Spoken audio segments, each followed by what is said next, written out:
Welcome one and all back here to the North American DPC. The action doesn't just continue today, but it might just conclude on this evening of Dota action as we witness the very end of the first tour of the 2023 season. My name is Sneh and I've been your host for the last 3 weeks. Maybe not last night, I was being carried by T-Panda. But tonight, we're really going to have an incredible time as we witness potentially the last series to really wrap it all up. Gentlemen, T-Panda, Fear, it's been an honor, firstly, but these last 3 weeks have...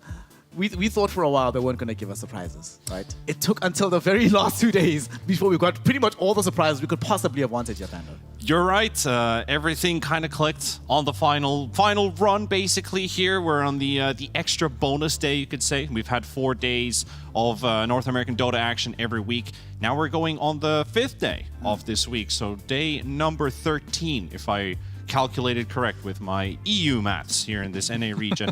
But it's been a very fun ride so far, and I'm happy that the conclusions are building up at the final leg.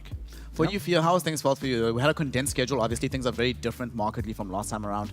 Do you think it's helped out with having the region be a little bit more consistent than it would have been otherwise? Would we have had more upsets and more surprises if we had the 6-week stretch? I doubt it. I think, like, for the most part, things have went as they should have. We did have TSM, beating Shopify Rebellion, but, that happens every once in a while in the NADPC.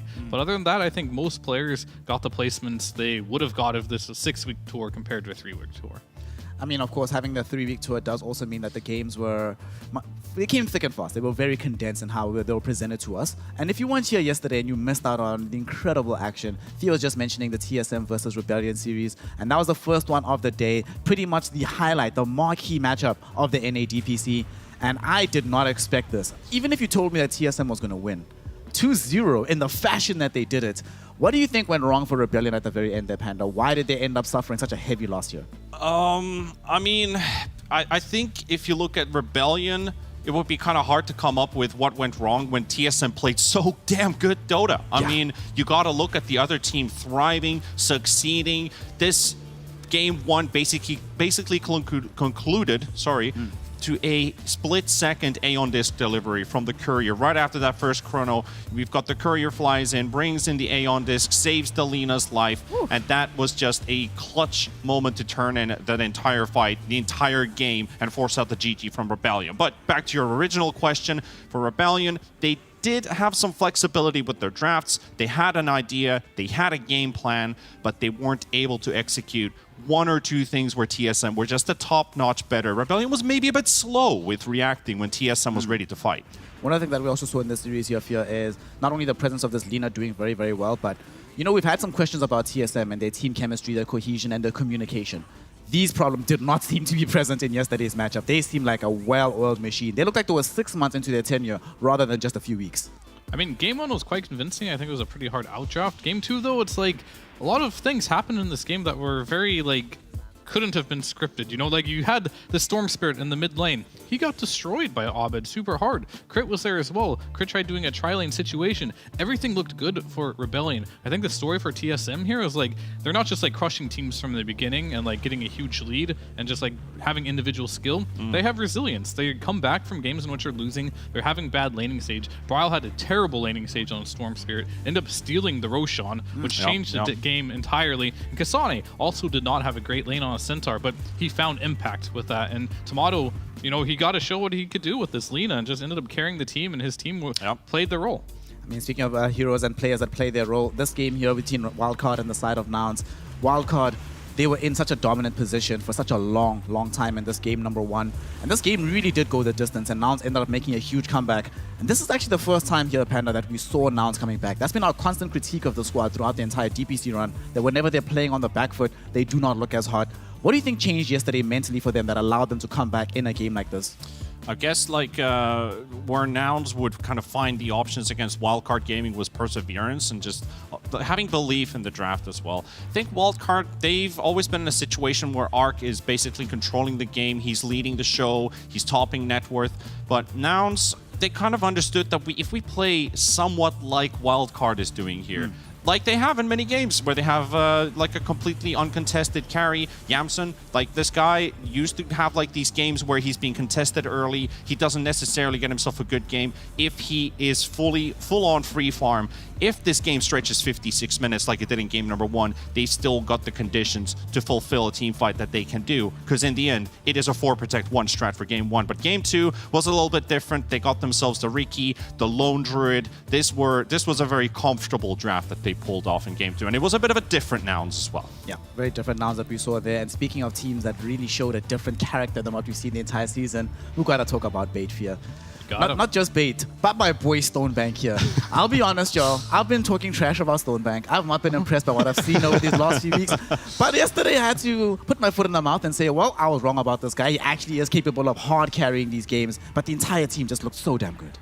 I mean, yeah, for sure. Like, these games weren't even close, right? Like, I kept looking, like, does Teeth just want to type GG at some point? And no, this kill score was ridiculous. Like, 40 games, or 40 kills, like, almost each game, and single-digit kills for the other side of Theath. Yeah. Everyone showed up for this series. Stonebank, yeah, I mean, he played a lot better in this series. Funnick did too. But the real question for this team is, can they consistently pull this out? Or are they only going to pull these numbers out against like weaker teams? So I still am waiting for their true test for Stonebank and Funnick specifically to really show up. But this is a good start. At least they're proving that, you know, some of against the weaker teams, we belong here. You know, we're not going to get crushed by some Theath. We're definitely a class above them. It seems like we have a lot of different tiers here in the NA region. Yeah, it's like the structure is there, the fundamentals, you can see that they're there, but now they just need to polish the product. Yeah. Yeah, definitely getting better. Taking on some critique, I think, from inside the camp being, let's just make things cleaner, let's make things a little bit better. And it's quite interesting what Fio is mentioning, Panda, the fact that we have so many different tiers, right? Today we're obviously going to have a bit of a conversation about what the actual bottom tier looks like, but Bait demonstrated they're above a Theath, maybe not as good as a 5-Rat or a Wildcard, even though they pushed those games to 3. Nouns better than those teams, not as good as a TSM or a Rebellion, even though they pushed those games to 3. So it's very interesting that there's so many strata of levels here within the NA DPC. The hierarchy is very, very bizarre compared to other regions. It is in a way, yeah. Like the top end is really the top end, the mid area.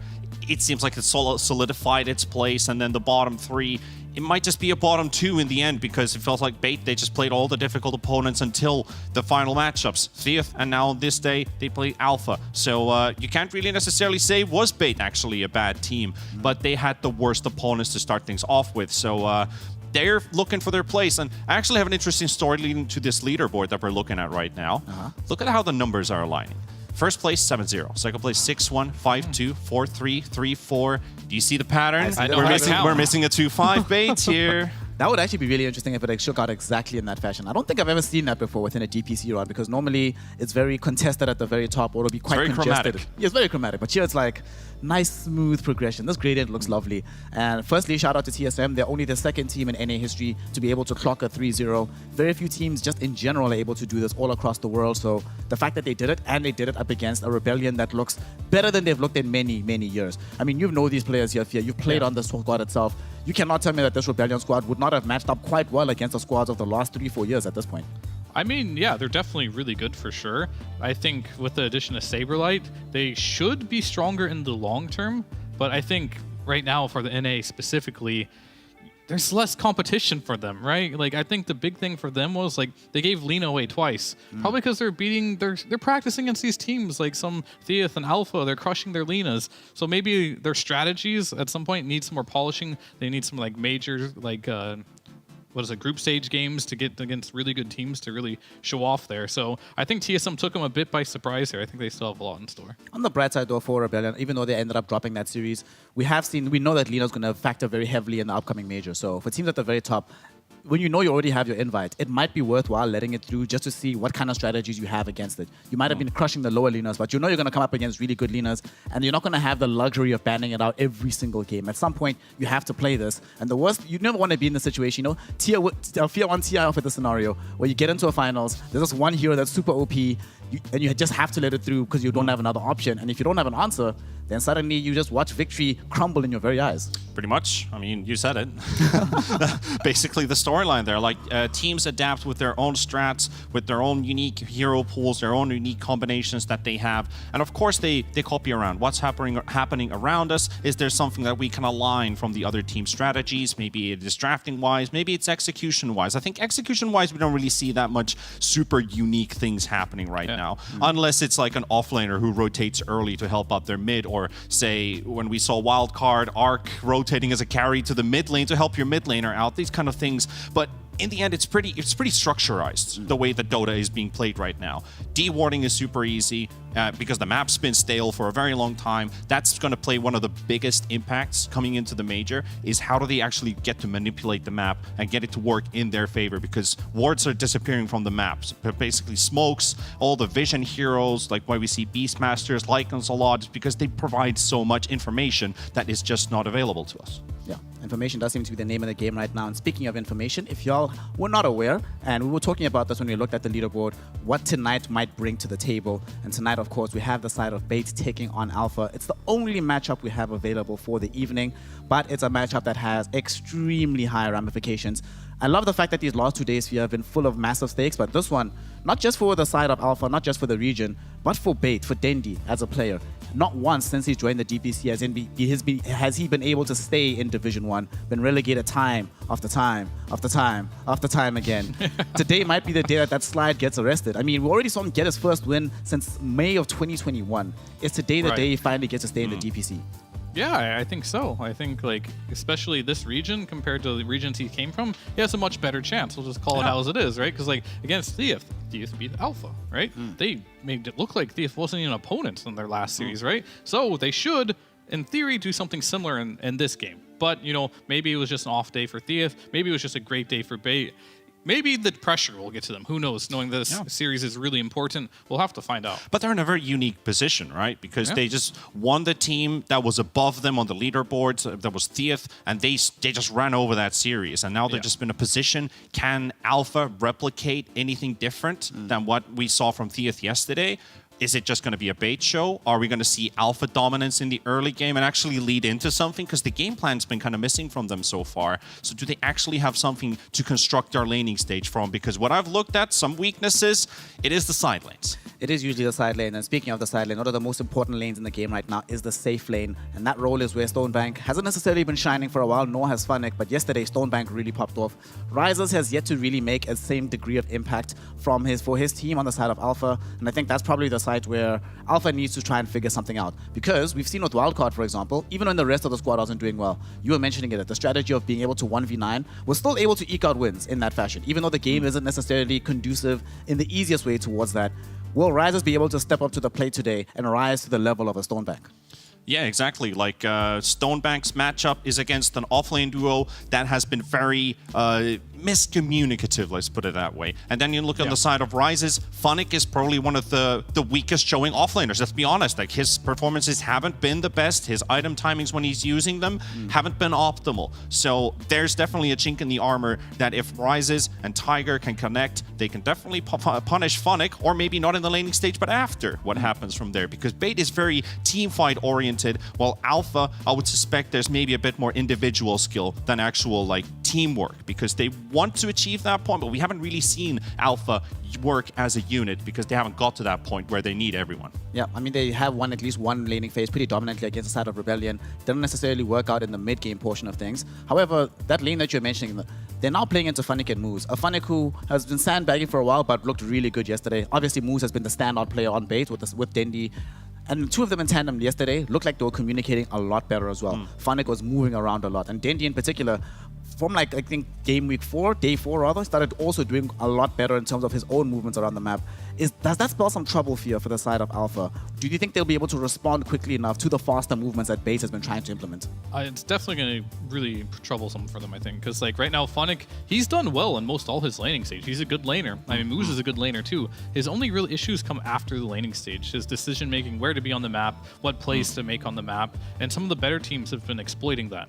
But Alpha so far has not been a team that has exploited that very well. And if you look at the off lane of Alpha, I haven't seen them win a single offlane yet, to be honest with you. So like they're in a little bit of trouble there too, as Stonebank has confidence going into this game too, having some strong performances. So I could easily see Bait doing what they did yesterday, just win the laning stage. And if you win all 3 lanes in Dota, it's very, very hard to play the game. Yeah. And I think that's where Alpha really needs to focus on, like, we need to get a win somewhere in one of these lanes. Like mid lane is probably like, you don't want to put too many marbles in that one, but focus on one side lane and like, let's win it. And I think that's going to be Ryze's lane. We've seen him win lanes before, and I think he could do it again. And his hero pool is kind of like the issue for me. He's picking heroes like Wraith King, you know, Faceless Void, like Troll. What are these heroes in this patch? You know, like pick a better hero for him, something more meta.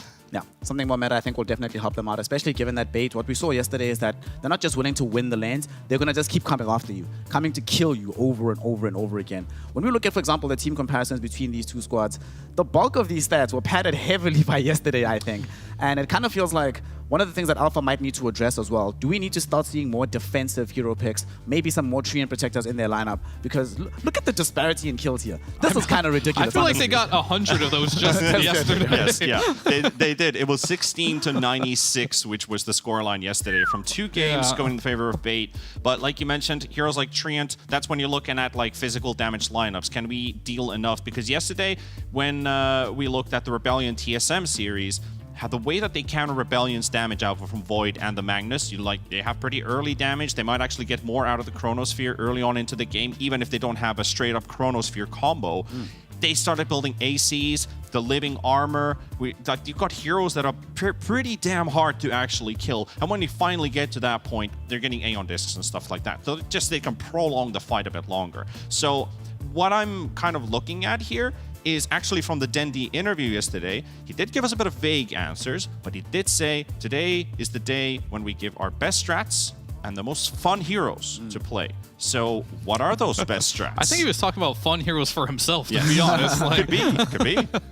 So we're probably expecting what, Pudge, most likely. Maybe we see a Queen of Pain finally emerge from him. I mean, he was saying that he thinks Pudge mid is broken right now. It's OP. He wants to get more games on it. He hasn't won with it in a very long time, but it is a fun hero. Witch Doctor, way more fun in my eyes. Like, because I guess he's the only one doing Pudge too, but he's been successful on the Witch Doctor, and it's looked really fun to watch.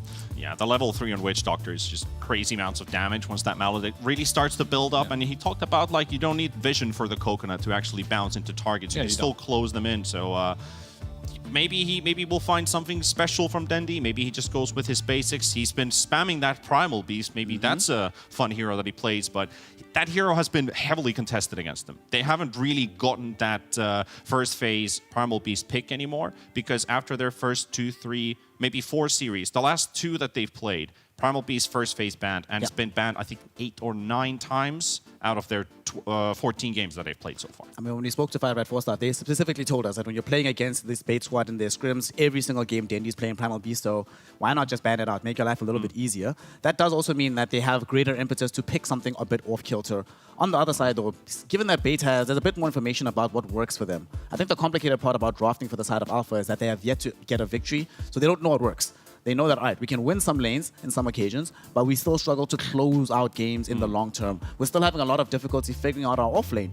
Monster with Widge, the other day was playing with the stand-in, of course, and things looked a little bit better with the stand-in, but we still haven't figured out Monster's hero pool, right? He's still been struggling. Played the Mars the one game, didn't look so hot. When he plays DP, it's okay, it's acceptable, but... It's his best hero by far out of the other options you're going to give me, right? Like, you look at some of his heroes, like, he played the Mars multiple times, does not look good. He played Centaur, he's trying to play Sand King, right?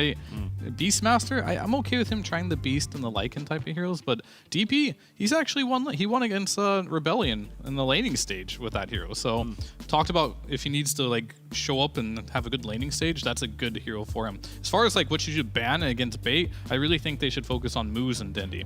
Like this Witch Doctor might be a meme, we're laughing about it, but I'd ban it. Like I'd give him that much respect. I would ban it. I would make sure Moose does not get Rubik as well, and then I would also try and aim for Moose's Ricky. If you can make sure they don't get those 3 heroes, I think Bait will look a lot less strong. Yeah, and I think like backing up with the whole Witch Doctor fact checking, I did talk to a couple people yesterday about the hero, and they're all just being unanimous about it, like unanimous. I mean, everyone agreeing. That's what I was unanimous decision.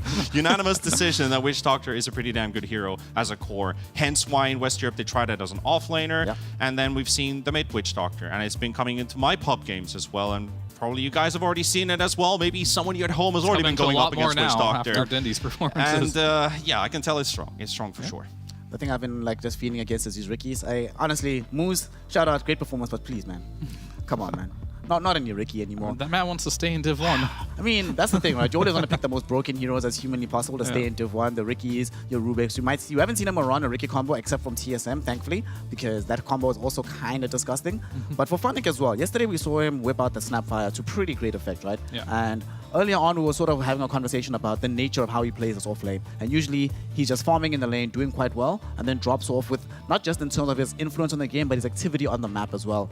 Yesterday, that was not the case. He played the Snapfire, rushed the Aghanim Scepter first and foremost, and then suddenly he's like, well, okay, we're now incentivized to keep playing like this. What do you think, Panda? Do they just keep drafting in a fashion that incentivizes them to keep moving on the map? Potentially. I mean, that's one option that you can look for. We've already kind of discussed about the idea of the side lanes, our potential weakness. So depending how the mid lane matchup is going to go, are we seeing one side being countered by the other, or is it going to be a fairly even skill-based matchup? Who makes the rotations earlier? Are we going to see Stonebank getting help or Ryzers getting help? Do they want to look at the Funnick Moose lane, for example, on the side of Alpha? If they can find a pick off of Moose, slow him down a lot, because we know Funnick loves to farm. He absolutely loves to farm on all these heroes. But what does he get out of the laning stage? What if they shut Funnick down? What happens then? Is it just Moose playing with Dendy again, who's having a good game? Or Stonebank plays a hero early on that also allows him to connect with Dendy and Moose, for example. So it's a bit of... I think Alpha honestly is in a situation where you got to pick your battles. Like, we got to put our focus on one of these lanes, really get a win out of it, try to aim for a 2-1 or even a 2 and a tie, where the mid is tied and the side lanes are 1. I think that's the key for success for Alpha. Really getting strong laners and having a plan. What do we do after that? Is it the item timings we're looking for, or do we have a specific idea of like early Roshan into objectives, or looking for a team fight comp? Are we going to play Rat Dota, for example? Just split pushing the whole time? Is it something that is enabling us? So Alpha, give me something spicy. Give me something special here. I think a hero that they could probably try to utilize for themselves is probably the Tusk hero, right? They know it's not going to be contested by the side of Bait. Bait has pretty much left that hero completely untouched. Dendy hasn't played it, haven't seen it in the off lane, haven't seen it being played by Moose. But we did see Alpha utilize it the last time that they were in action to okay effect, right? They ended up losing the game ultimately, but they won their lane with the DP Tusk. Yeah. Is that something that you want to see potentially being deployed in the mid lane, given how well that hero does, not just at increasing your tempo fear, but stalling out games when things go awry? I mean, I'm a big Tusk fan. I'd love to see more teams play it. I'd love to see Dendy play it more too. Some games, the hero is exactly what you need. You need someone that rotates around, makes things happen on the side lanes, and that hero can do a great job at it. But I don't think this hero will be contested very much in this series, because neither of them really play it, except for at least in the mid lane. We might see it in like some position 4, because Pamplona did stand in, right? He was the stand in now. And then he's a big Tusk player, so if he's playing again, you do have to be careful for it. Yeah, at least what I got word is we have Crawler standing in, so rank 314 replacing. So I honestly don't know what heroes he does play. Have you heard of him? No, I haven't. All right, well, now it's the time to show who you're made of. Big breakout here, okay. Yeah. I mean, it's not going to be the first time here in the DPC in NA that we have a new player, right? I mean, Babatich on the side of Wildcard Gaming is fairly new. From TF Gaming that we saw yesterday, 9 and Napkin, very, very new as well. So it wouldn't be too out of pocket to see that. Oh, you don't know 9? You don't know Napkin? Come on. We know them now. And unfortunately, I think after yesterday's performance, we might also, for better or for worse, all going to remember Napkin Tiny. For better or for worse. Not going to be a good time for Napkin, but, you know, we saw some interesting things coming out of him. I do hope, though, that given that Crawler's coming into the team, we've seen last time around for TF Gaming, when they had their stand-in, immediately things looked a lot better. And even for Alpha, though they lost the game, they did look better with Pamplona than they did with Widge. So yeah. I'm hoping that today is going to be a replication of that, and we see another strong lane coming out of them. But we're going to find out, gentlemen. You know why? Why? Is it time? Got a draft. Oh, okay. Dota. I didn't think that existed. All Dota right. starting right now. Alpha versus the side of Bait. A relegation matchup. If Alpha wins, though, right, we're not done with the DPC just yet, because we're going to be forced into a tiebreaker scenario. But if Bait wins, then he finally gets a smile once more and gets to keep his place in upper flight action. So let's see how this goes. Alpha, this is intriguing. We were just talking about how Tusk is not really prioritized by the side of Bait, but that's still the decision from Alpha. They're like, well, get rid of this completely. First ban overall on the Tusk hero. I mean, did they do their research? I don't know. Yeah. A ban like that is, I feel like, something you would do if you are just afraid of the hero and you're not willing to take the chance. But if you just, I mean, this is the last series of the whole DPC. They've got tons of like tape here to look at, and for them to ban that is a little bizarre for me. Yeah, it's not targeting. They're like, you can go for this Primal Beast if you want to, but then they also go for Treant, and they're not having a straight-up counter to it like Clockwork, for example, preventing the Pulverize, preventing the Onslaughts from going off, and also the trample damage kind of gets mitigated by it. They went for Treant, so your only tool is Overgrowth, basically, and you're using an ulti to stop the hero. And now Bait is wondering, this could be a pretty free Primal Beast idea to pick off, but is that the fun hero that he wants to play if they watch that interview? So for Bates, the heroes, basically, what I'm expecting here from them to start off is, do they go for the Rubik Band? Rubik's Band. No. Thank God. So do they go for the Funnic approach or the Ricky, Dendi approach? Well, Moose, Ricky. All right, so we know what the interplay is going to be. It's going to be Moose and Dendi show once again, whenever you have this Ricky available. The one bright spot that I do see about this alpha draft, we were just talking about the Tree and Protector, right? Yeah. And I want to see them be a bit more defensive. Not only do they have Tree, but now they're potentially set up for the Tree and Protector Death Prophet. And DP has been Monster's best hero. This lane has been very, very good every time we've seen it. And just the interplay with these two heroes is very good down the stretch as well. So I'm already liking, if I'm honest, the alpha opening more than I've liked any of their openers so far, if they pick DP, that is. Yeah, the DP would be okay, but this Treant is also a great kiting tool now, especially looking at Funnic basically being the player to play the hero. They've got themselves, what I would say, a lane that doesn't exactly do much, to be honest, in the laning stage. It's Ricky Furion. It feels like if you have an aggressive support, this Furion doesn't really do much in the lane. At least that's how I'm seeing it right now. I mean, yeah, they're just going to go to the lane. They're going to show up. They're maybe will bully the tree at some point. Who knows? He will kill the treants in the lane, or he'll kill the trees and make treants, which will make it a little harder for him. But I don't think their plan is to crush the lane. I think their plan is more going to be like just get their levels. At some point, Moose is going to go mid. Funnic will TP there too, and they're just going to be everywhere. You got this Invis Ricky running around the map. You've got this global teleportation. It's going to be more of like a mid-game timing than more so like trying to dominate the lane here. And anything could happen in the lane. And it is the vision play as well, which we kind of talked about as well. Is like you have this hero capable of giving you extra information on the map because of the whole warning situation right now. It's when you have a Furion and you have a Ricky, you don't know where the gank's gonna happen, and you don't know you've got two heroes. You're definitely not gonna know where the gank's gonna happen because they just show up at the same time simultaneously out of nowhere. You know, this is a bit of a, I could say there's a bit of a Randy Orton type of draft from Bait. Out of nowhere. So Alpha go in for this Tiny right now. This maybe lends credence to why they banned out the Tusk, right? Afraid of being countered in the laning phase. We have seen some Tusks. Most of them just draw even in the mid lane when they're going up against Tiny, but we have seen a few, particularly Abed, crush the Tiny in the mid lane. So I don't know. I'm still not really feeling that initial ban, and I'm also not feeling this Ember Spirit ban. Bait has not played Ember Spirit, and this does not strike me as a Dendi hero when I think about Dendi heroes and the heroes that he's played so far in the DPC. So what do you make of this fear? Why are they banning out some of these heroes that Bait has literally not touched? I mean, they're just playing their own game, it feels like. It feels like they're just like, we don't really care what you guys play. We're just going to ban what I don't want to play against. I mean, Dendi can play Ember. Maybe they're just scared of like the what ifs instead of like this is what he plays type of scenario here. But you know he's going to end up getting his Witch Doctor, I think, to really punish that Tiny in the mid lane if they don't end up banning that. So I'm a little surprised here by Alpha and what they're doing. But on the side of Bait here, you know they're banning the Lycan, they're banning these illusion heroes that not only Ricky doesn't like playing against, but NP doesn't either because they don't really have much AoE right now. And I'm very curious about the alpha bans in the sense that you're usually picking CM if you see an Ember, and then if you have an Ember, you're usually picking it because the Tusk is on the field, because of the counter basically going 1-to-1-to-1. And now they banned all of them. They banned the Death Prophet as well, which is, well, I mean, Dendi's played the DP before, so that's one hero he takes away from his pool. He's still got plenty of openers here. Most likely, Bait's just going to go for the 5 here. Lowdyne, you could go with, let's see, if there's Treant and a Tiny, you could look at Disruptor. You could look at maybe Wyvern, maybe even a Nyx Assassin could work. Maybe you've got the Ricky in the team, so double Invis. Mirana. And the Mirana, the Mirana's there, which he has played, so... they got a Ricky.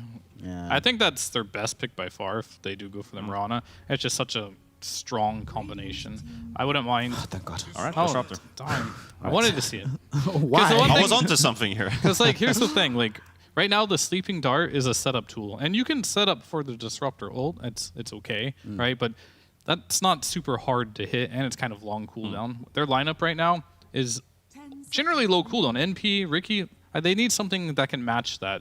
We did see Albania Zero pull out, like, the what was it, Jakiro with Jakiro, it. yeah. So like a follow-up stun would be nice, what they're missing, but that might just come from Dindy's hero. One would be enough. He did play a great disruptor. I mean, he crushed that game, let's be real. It was very sad for Napkins Tiny in that one. But, you know, it can work here. I do like it.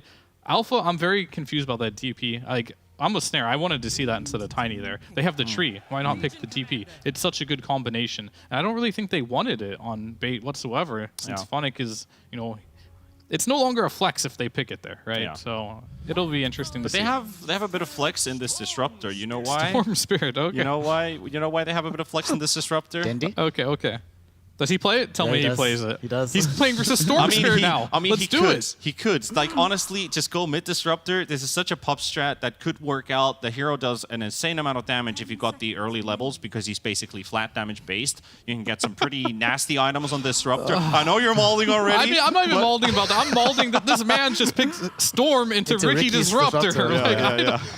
Actually, Feel's got a good point, Panda. How on earth do you play this game pre-BKB? How on earth? Like, this is really, really hard, it feels like. Yeah, it's a very snowbally lineup right away from the get-go, basically, right now. Like, Furion wants to farm up, wants to get up to the pace. Then you have global presence and damage. You can teleport. You've got this Disruptor that does a lot of damage early on. You have two heroes that are, technically, I would say Disruptor and Ricky are the disruptors in the team because you have a lot of ways to control team fights. You can dart one guy. You can glimpse another, ulti them, keep them on the sidelines. Very annoying to take a fight where you're always down a man, basically. Or if one of you guys are trying to run away, you have brilliant catch in this lineup. You're disrupting Alpha's escape, and then you have Furion who could just hit the back line. Oh, there's a support kind of dragging alone here. I'm going to kill this guy, you know. And then we have this puck. Oh, man. Oh, this is looking at a pretty hard outdraft from Bait in my eyes. Yeah, it's not looking pretty for the side of Alpha here, Fear. It's a difficult time that they set themselves up for. They pretty much have to win all their lanes now. And also with this presence of the Storm Spirit in the mid lane, it does consign this Tiny to a 4 position. Yeah. So that means that Storm Spirit has to have a very good lane so he can get off the mark. This Tiny has to get the early Blink Dagger because otherwise, how on earth do they start fights for this lineup? I mean, Storm can always do it, I guess. At some point, Legion can do it. He's going to be... I hope they ban Monkey. They're going to ban probably Lifestealer next. They need to ban Lifestealer if they don't.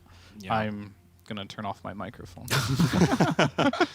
I mean, I don't know. Like, this is... so the Storm Spirit Heroes, like, yeah, TSM, they won with it. Maybe that gave them some hope, but, like... Bryle got crushed that game. He did not have a great game. It kind of looked like Storm Spirit of this patch. Like, this is not a hero that generally does well from behind. And guess what? The game Bryle played it was an amazing Storm game. Yeah, it was. This is a very difficult Storm game. So, like, what does that say for him in this game? It's going to be an uphill battle, to say the least here. Yeah, and like looking they at didn't ban Lifestealer either. Looking at the contested hero pool, it was the Ursa Bloodseeker Troll. They banned out the Seeker. Both teams have been playing it quite frequently. So now it's like, well, if Alpha's going to pick something, I mean, it honestly feels like they could just go for a Troll. I don't like the idea, but it feels like they might just take that route, you know.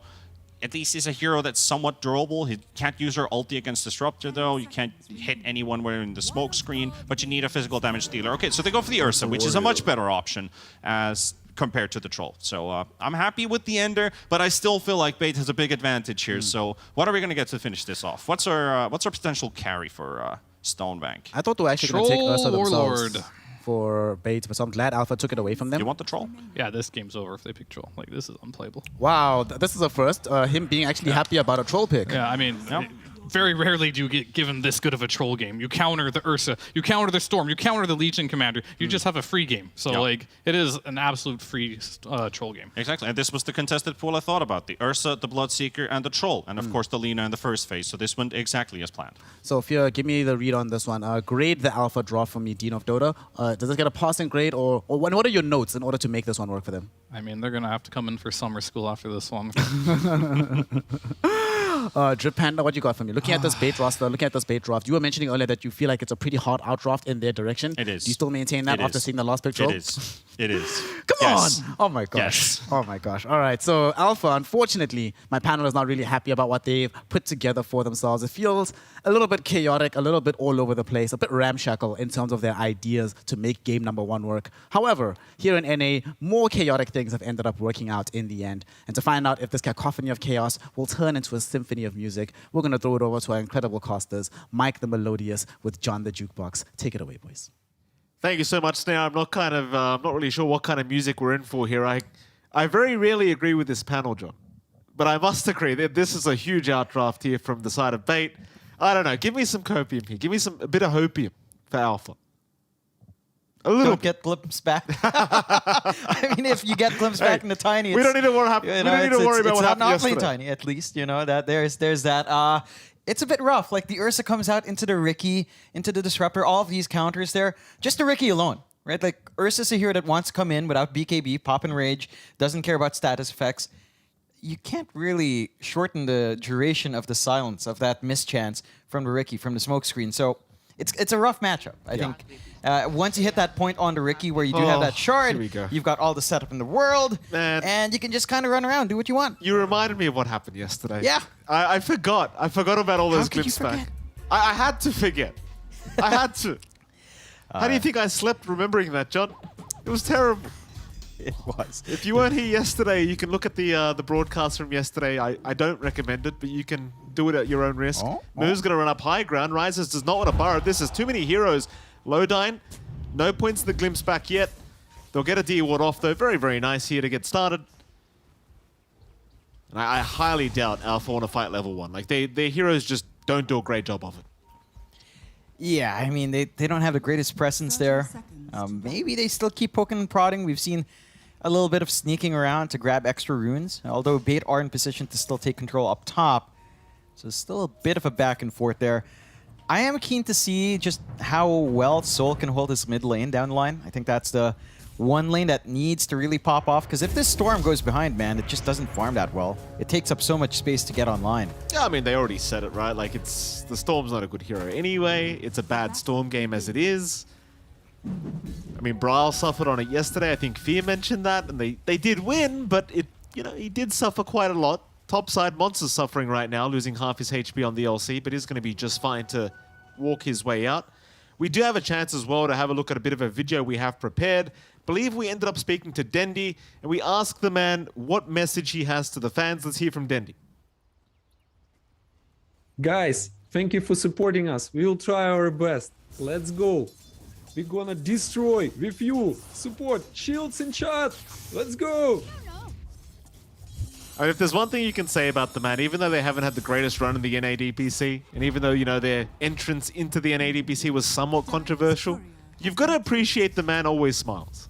Yeah, Dendi's always such a cheerful fellow, always filled with positive energy. We saw in his interview yesterday as well. He was just so damn happy, and it's always nice to see. And the guy still got it. He's still a player that you want to cheer for, that still plays really well. Yeah. And we'll see if that maintains itself here. Of course, Alpha, their backs are against the wall. This is their only chance to keep this slot in Div 1. They've got to force out tiebreakers by winning this.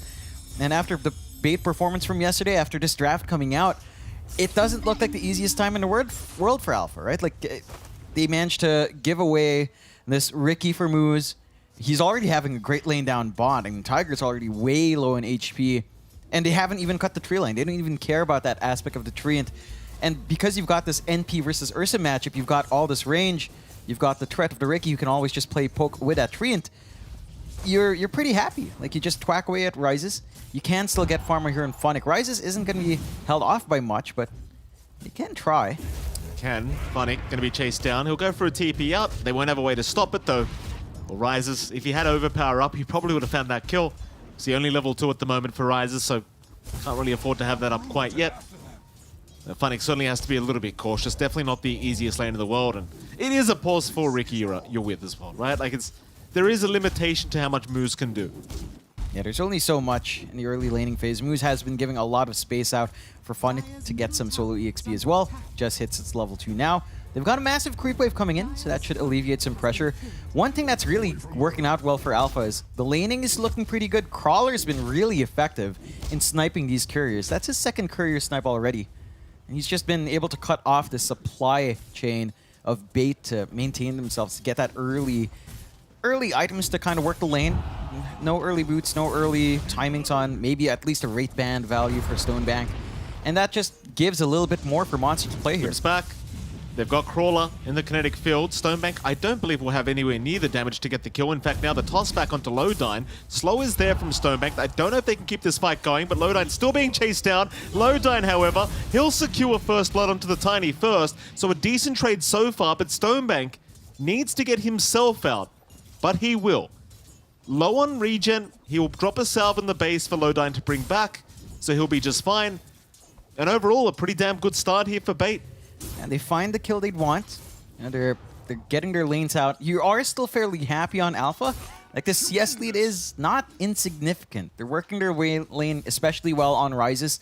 Funnick, his pressure is just not really coming out. Again, a slower start when you have that support Ricky. And even the mid lane for Soul. He's having a decent enough time up against Dendi. And if he's uncontested, I mean, the rune control has to come out here for Bait.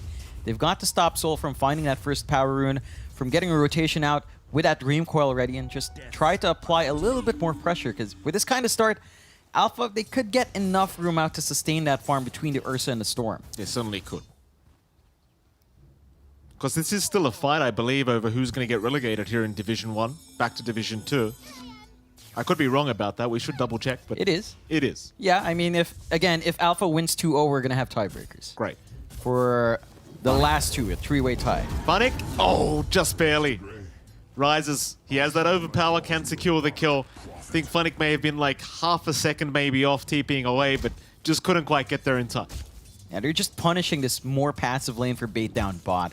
Okay. An Ursa can get really aggressive level 3 up. You've got your full complement of your toolkit ready, so you can just run heroes down. The NP, it's not the safest in the world solo, and there's not much a Ricky can do to alleviate that. Even Dendi mid, when Soul gets that opportunity for the Overload and the Vortex and Remnant play, you can drop pretty fast on a puck.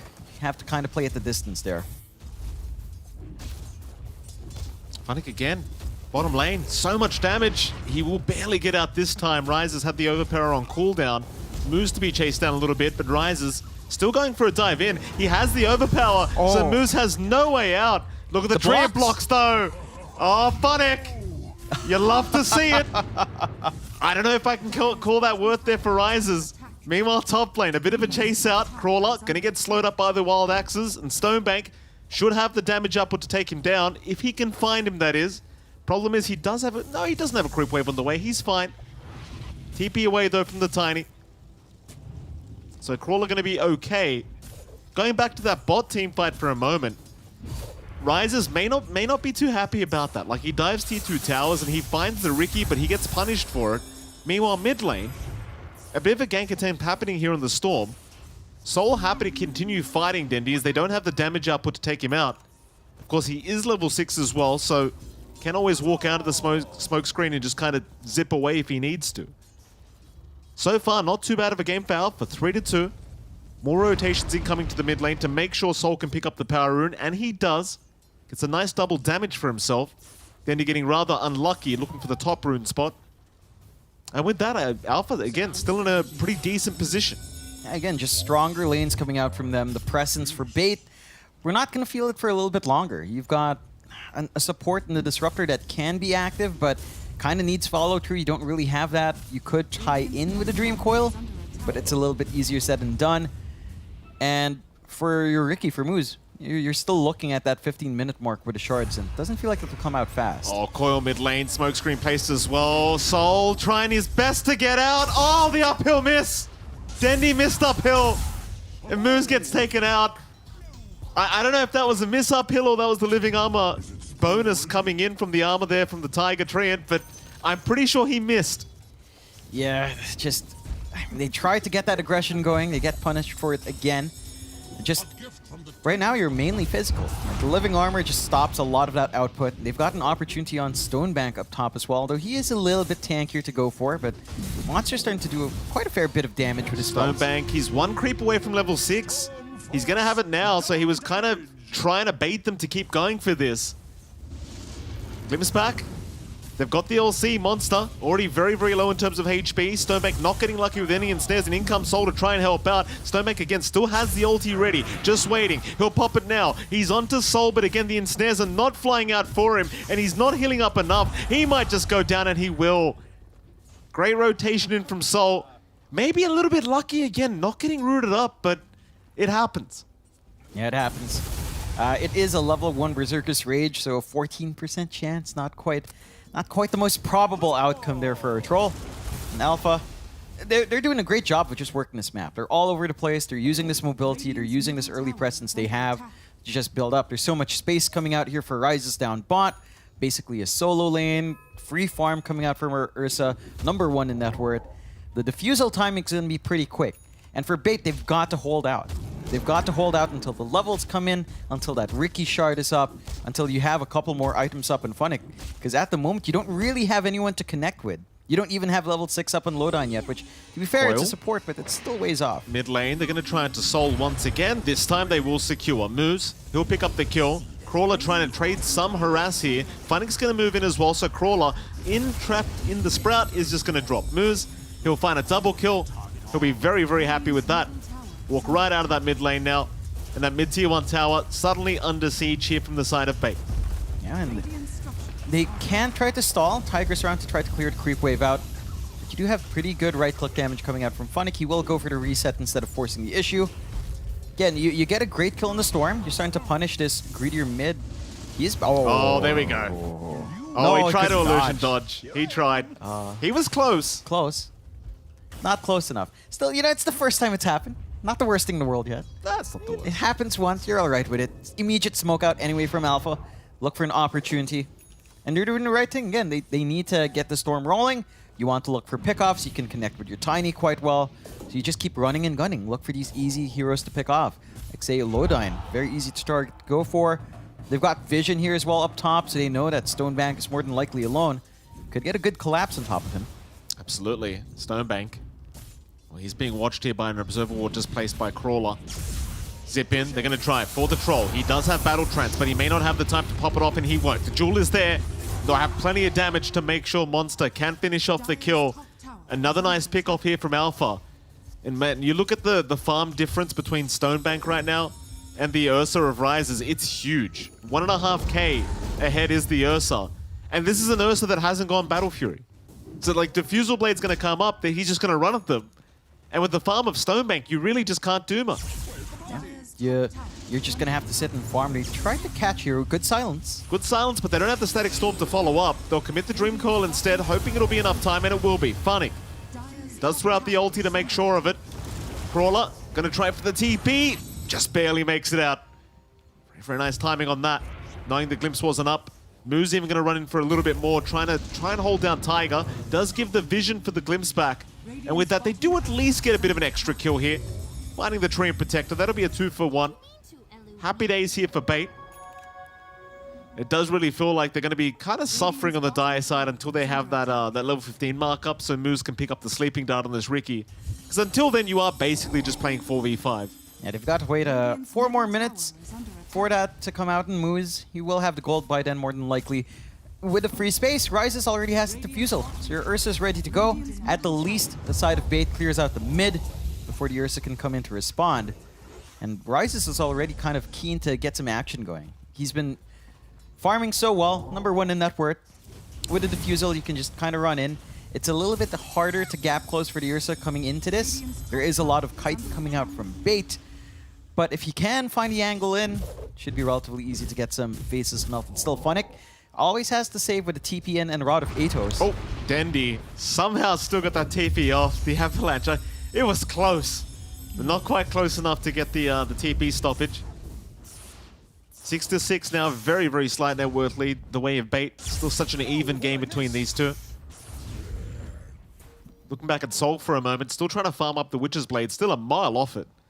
Obviously, he's been ganked a couple times in the mid lane, so you can't quite blame him, but again, it does go back to the fact that Storm is not a very good hero right now, and, you know, in terms of farming pace, it's not going to be the fastest. Yeah, I think the most successful Storm we saw was from TSM, and that was with Arya and a Pugna. You had a mana battery to really enable that Storm. Soul doesn't have that, so he's going to have to jungle a little bit. Lowdyne has an Invis. Oh, they kind of revealed they knew where he was, but no, they have a nice glimpse back. He tries to juke it out, but it won't be enough. Very nice rotation there from Lowdyne. Abusing the vision they have. And with that, they'll get a glimpse back onto the Storm. Meanwhile, mid lane Rises. I mean, he knows they're around the corner. He should not be there. He'll go in rage, snap the Dream Coil, and he will back his way out, but a glimpse is going to be there from Lowdyne once again. This Ursa, a bit of a sitting duck, and he's going to drop. I mean, there's no way to sugarcoat that, John. You saw your Storm get ganked in the Radiant jungle. sure, you're by your tier 2 tower. You think you're safe because you have a TP point for the rest of your teammates. But you don't have a team that can really turn fights that easily. Not with this draft. Crawler? I mean, he gets the tier 1 down, but No, it's it's denied by denied. Dendi. Damn. Dandy. All over the place. And for Rises, I mean, he was pretty far forward, all things considered. He wasn't right by that tier 2. He was in the middle between the tier 1 and tier 2 spot, which is more than enough for an angle for Bait to find. And this is one of those things with Alpha that we've seen. They can get these strong laning starts, but come mid-game, around this time, it just gets a bit confused. Like, you've got this defusal timing on Rises. They do need to blink up. And kite ability is the issue for the Ursa here. But you're also just farming on Storm. You're farming on literally every core. There's no one to make a play. And that just allows Bait to be the ones to be aggressive. They don't need any blinks up. They can just TP in on Funnick with the ATOS up. He's very comfy to follow through on that control. And we are inching towards that shard timing for Moose. That's a big concern. We're 1 minute away and he does have the gold. He's got the gold stashed away and ready. Sees Monster, waiting for his teammates to make their way over. And here they come. Dendi with a haste rune. He'll be there in just a moment. Monster going to be silenced up immediately. Moose just slowing him down. Rod of Atos to ensure he's got no way out of this. Even the Sprout. Monster, he is still a very tanky boy. They might be forced to coil him for this, and they will do so. Still, he is surviving. Still healing up. Rises moves in. Moose is the one to go down. Oh, Monster, no! He breaks the coil. Oh, he kills himself. Lodine. Lodine will drop. It'll be a 2-for-1 trade in the end, and Alpha, they might be able to rush Roshan. Monster, he was trying to get out of the Static Storm, but he broke the leash. I mean, you've got to make a choice. He was going to die to the Static Storm as well. I don't think he was. I think he had. He just needed to wait. ticks more. He needed 0.1 second.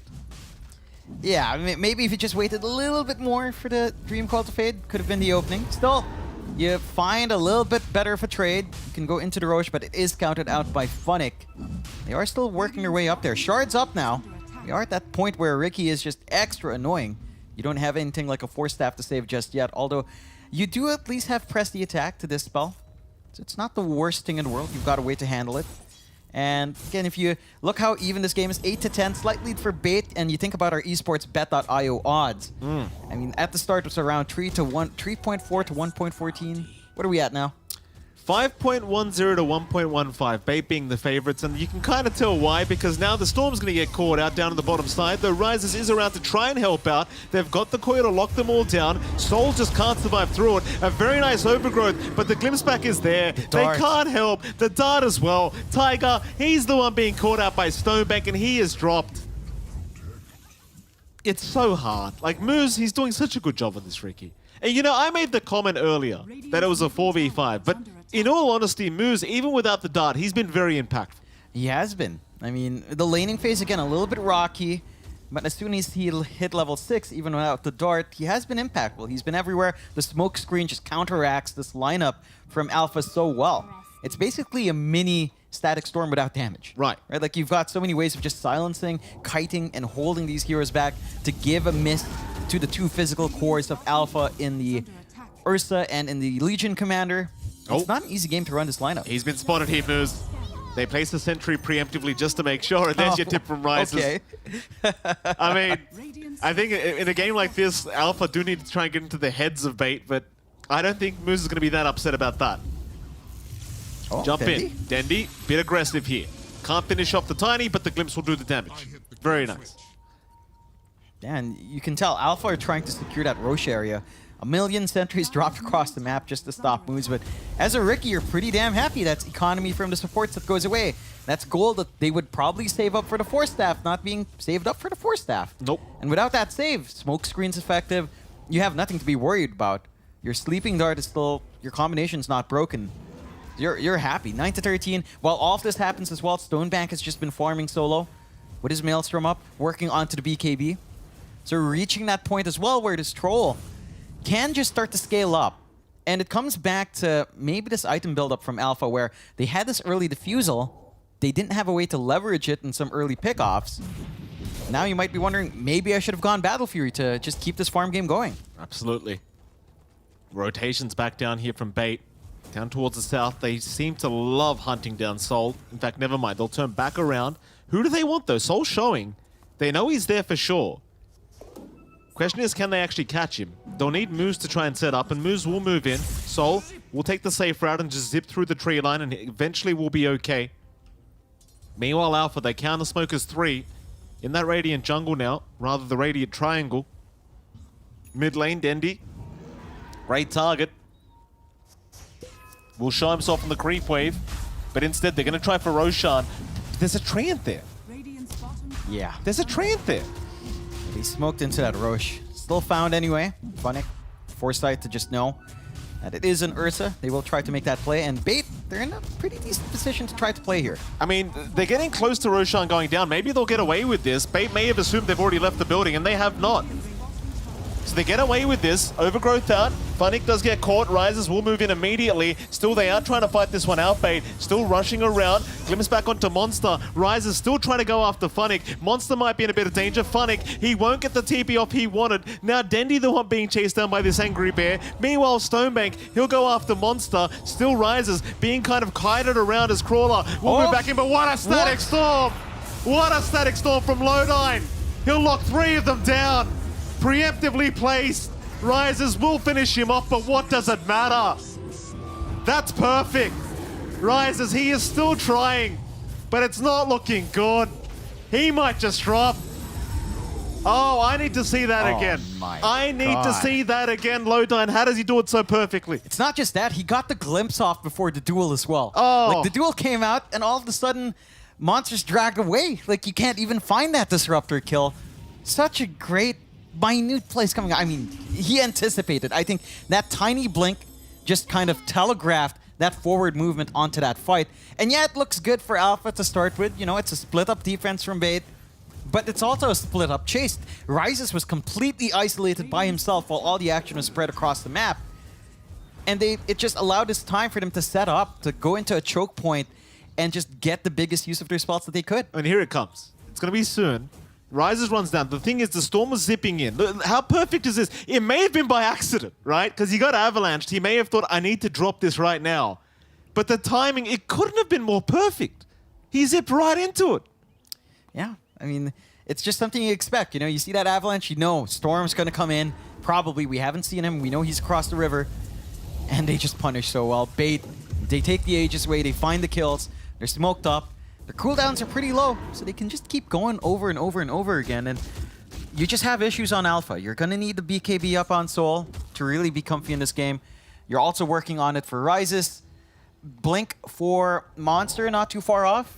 And then you just need these 4 staffs. You absolutely need a 4 staff up on Tiger. Blink being worked on by Crawler, but probably you need 2 4 staffs here to just ensure you've got the save from all of these spells, from all the control Bait is leveraging on you. Here we go. AK advantage now for Bait. Alpha, I mean, they were off to such a great start during that laning stage, but now things have certainly fallen apart. Yeah, they got the Roshan, but I gotta tell you, John, running in there, even with the smoke, like if there's a Treant just sitting there casually watching, doesn't feel like the greatest idea, and we saw Alpha get punished for that. We'll see what they get done now. I mean, had they gotten away with the Aegis, I would have said otherwise, but you know, now AK behind, Stonebank suddenly top of the net worth board, considering where he was, and now mid lane, Crawler, he'll get jumped there by Dendi for a moment. That'll force a TP in and a nice glimpse back onto the Tiny. Sleeping Dart out. He's got a salve going with the press the attack, so he's all right. Meanwhile, top lane, Stonebank just casually going after the tier 2 himself. Yeah, nothing to really stop him right now. And he's very well protected with the BKB up and running on his Troll. Living Armor can only do so much up against the Troll as well. Can't really do too much with that stall time. And Funnick's doing a great job of just ensuring the bot's not shoved in too far as well. Side of Alpha will go for a smoke play though. Fresh BKB on Soul. That could make the big difference if they find the right target with that spell immunity. Oh, they're going to try something. Alpha. Maybe if they can pick up... I feel like you have to deal with this Disruptor. Right? Like, Lodine just being left in the team fights, you can't have that. They've got to try and find a way to catch him. Because the Static Storm's doing way too much and nobody's got BKBs up apart from Soul. So at least, you know, maybe your Storm can get out of it, but that's about it right now. Rises is probably more important. He's still about 1k away from that BKB recipe. Bait just grouping up as a team. Alpha, they will run into that Radiant jungle, but they were spotted on Division, so now Bait, they're going to smoke up as well. Dendi, he's got a DD room, but it is going to wear off very, very soon. Still, you've got Moose to set up. Tiger, Crawler, have they seen him? It's too late. They've made the jump in. Both supports get caught out, and both supports going to get deleted. Rises, lucky that there's no glimpse available right now, but it won't matter because Funny's there with the Rod of Atos. Rises, though, still going to pounce out just fine. But that might open up the mid-tier 2 tower now. Meanwhile, Moose, look at that bot lane. He's still stalking them. Just ensure, just be a pest. Monster's waiting for this.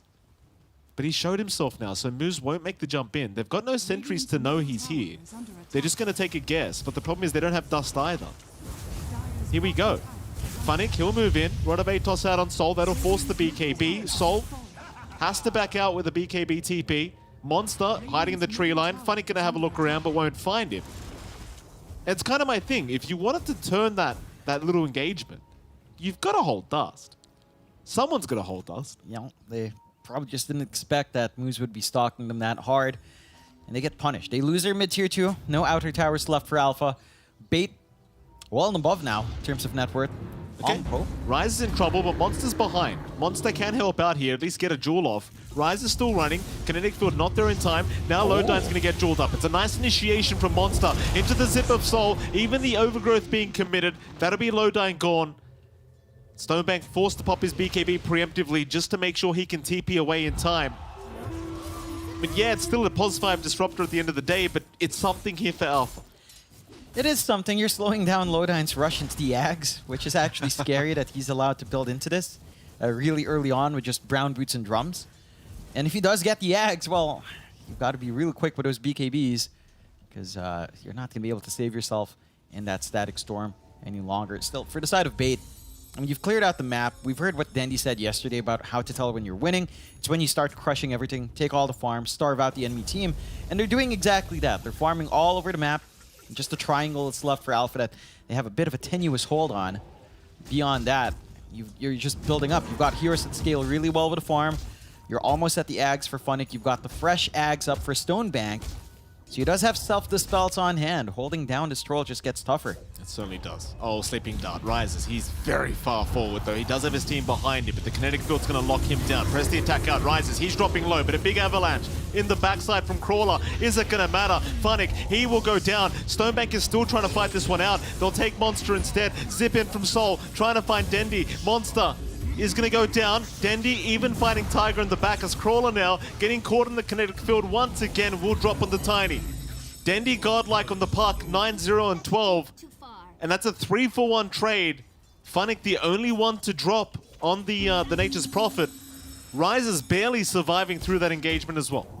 Yeah, they at least bail out the Ursa. But Rise is... he's still there.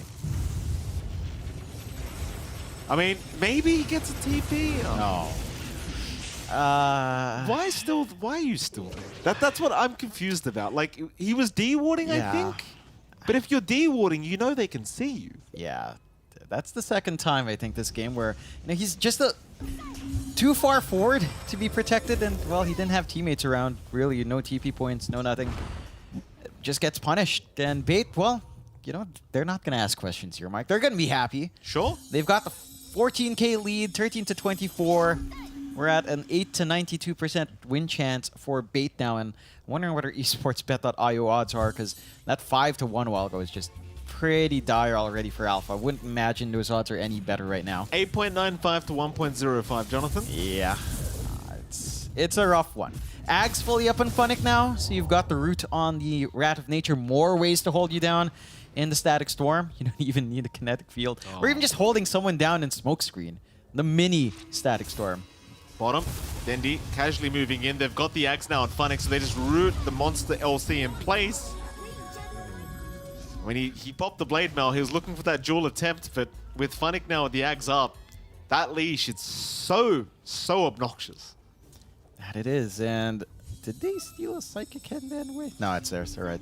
So a little bit more cast range as well coming out for Lodine if he does want to take that Psychic Headband up. Ags as well for a Disruptor. I mean, geez. Yeah. I mean, Axe Disruptor. That just...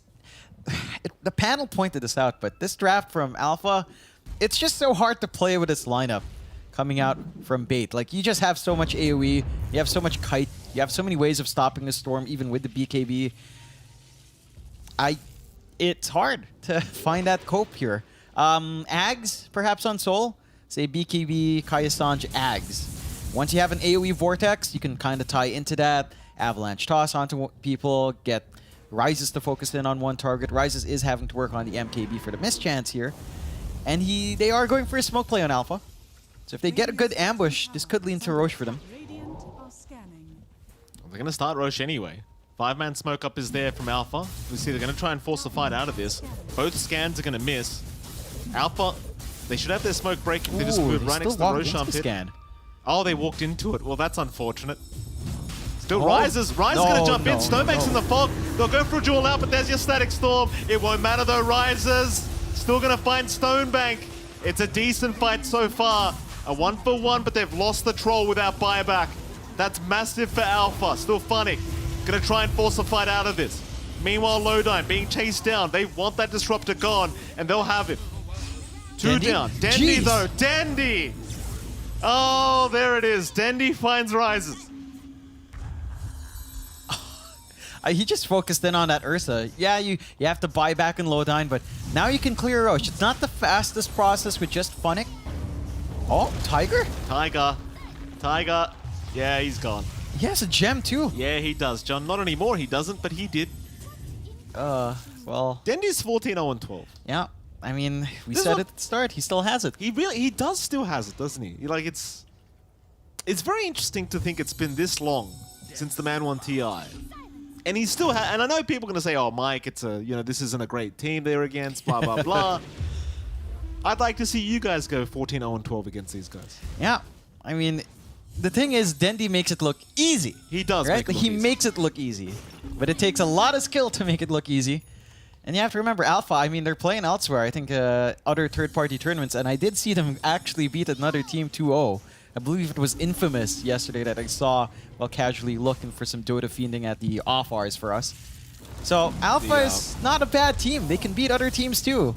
It's just NA, maybe a lot more competitive than you'd think, Mike. The way I like to think about it, right, with Dendy, is it's not that the man's lacking mechanical skill anymore. It's more so that he's lacking direction in a game. And I think that's why Na'Vi was such a favorite and still is to some people back from the TI1 to the TI3 era, right? It's because you had this mastermind in Puppy, and he had this mechanical god in Dendy back then. And it was just a perfect combination. And I feel like that's kind of what Dendy's been lacking for however many years it's been now. But mechanically, he's still got it. Mid lane, Stonebank. Gonna run right into that Rises. This is not where he wants to be, or maybe he does. He'll go for the fight. Battle Trance popped immediately. Rises enraged, but it's not looking too good for him. In fact, the duel is out. Backline's Furion has been caught. Rise is going to try and help. The duel has been won.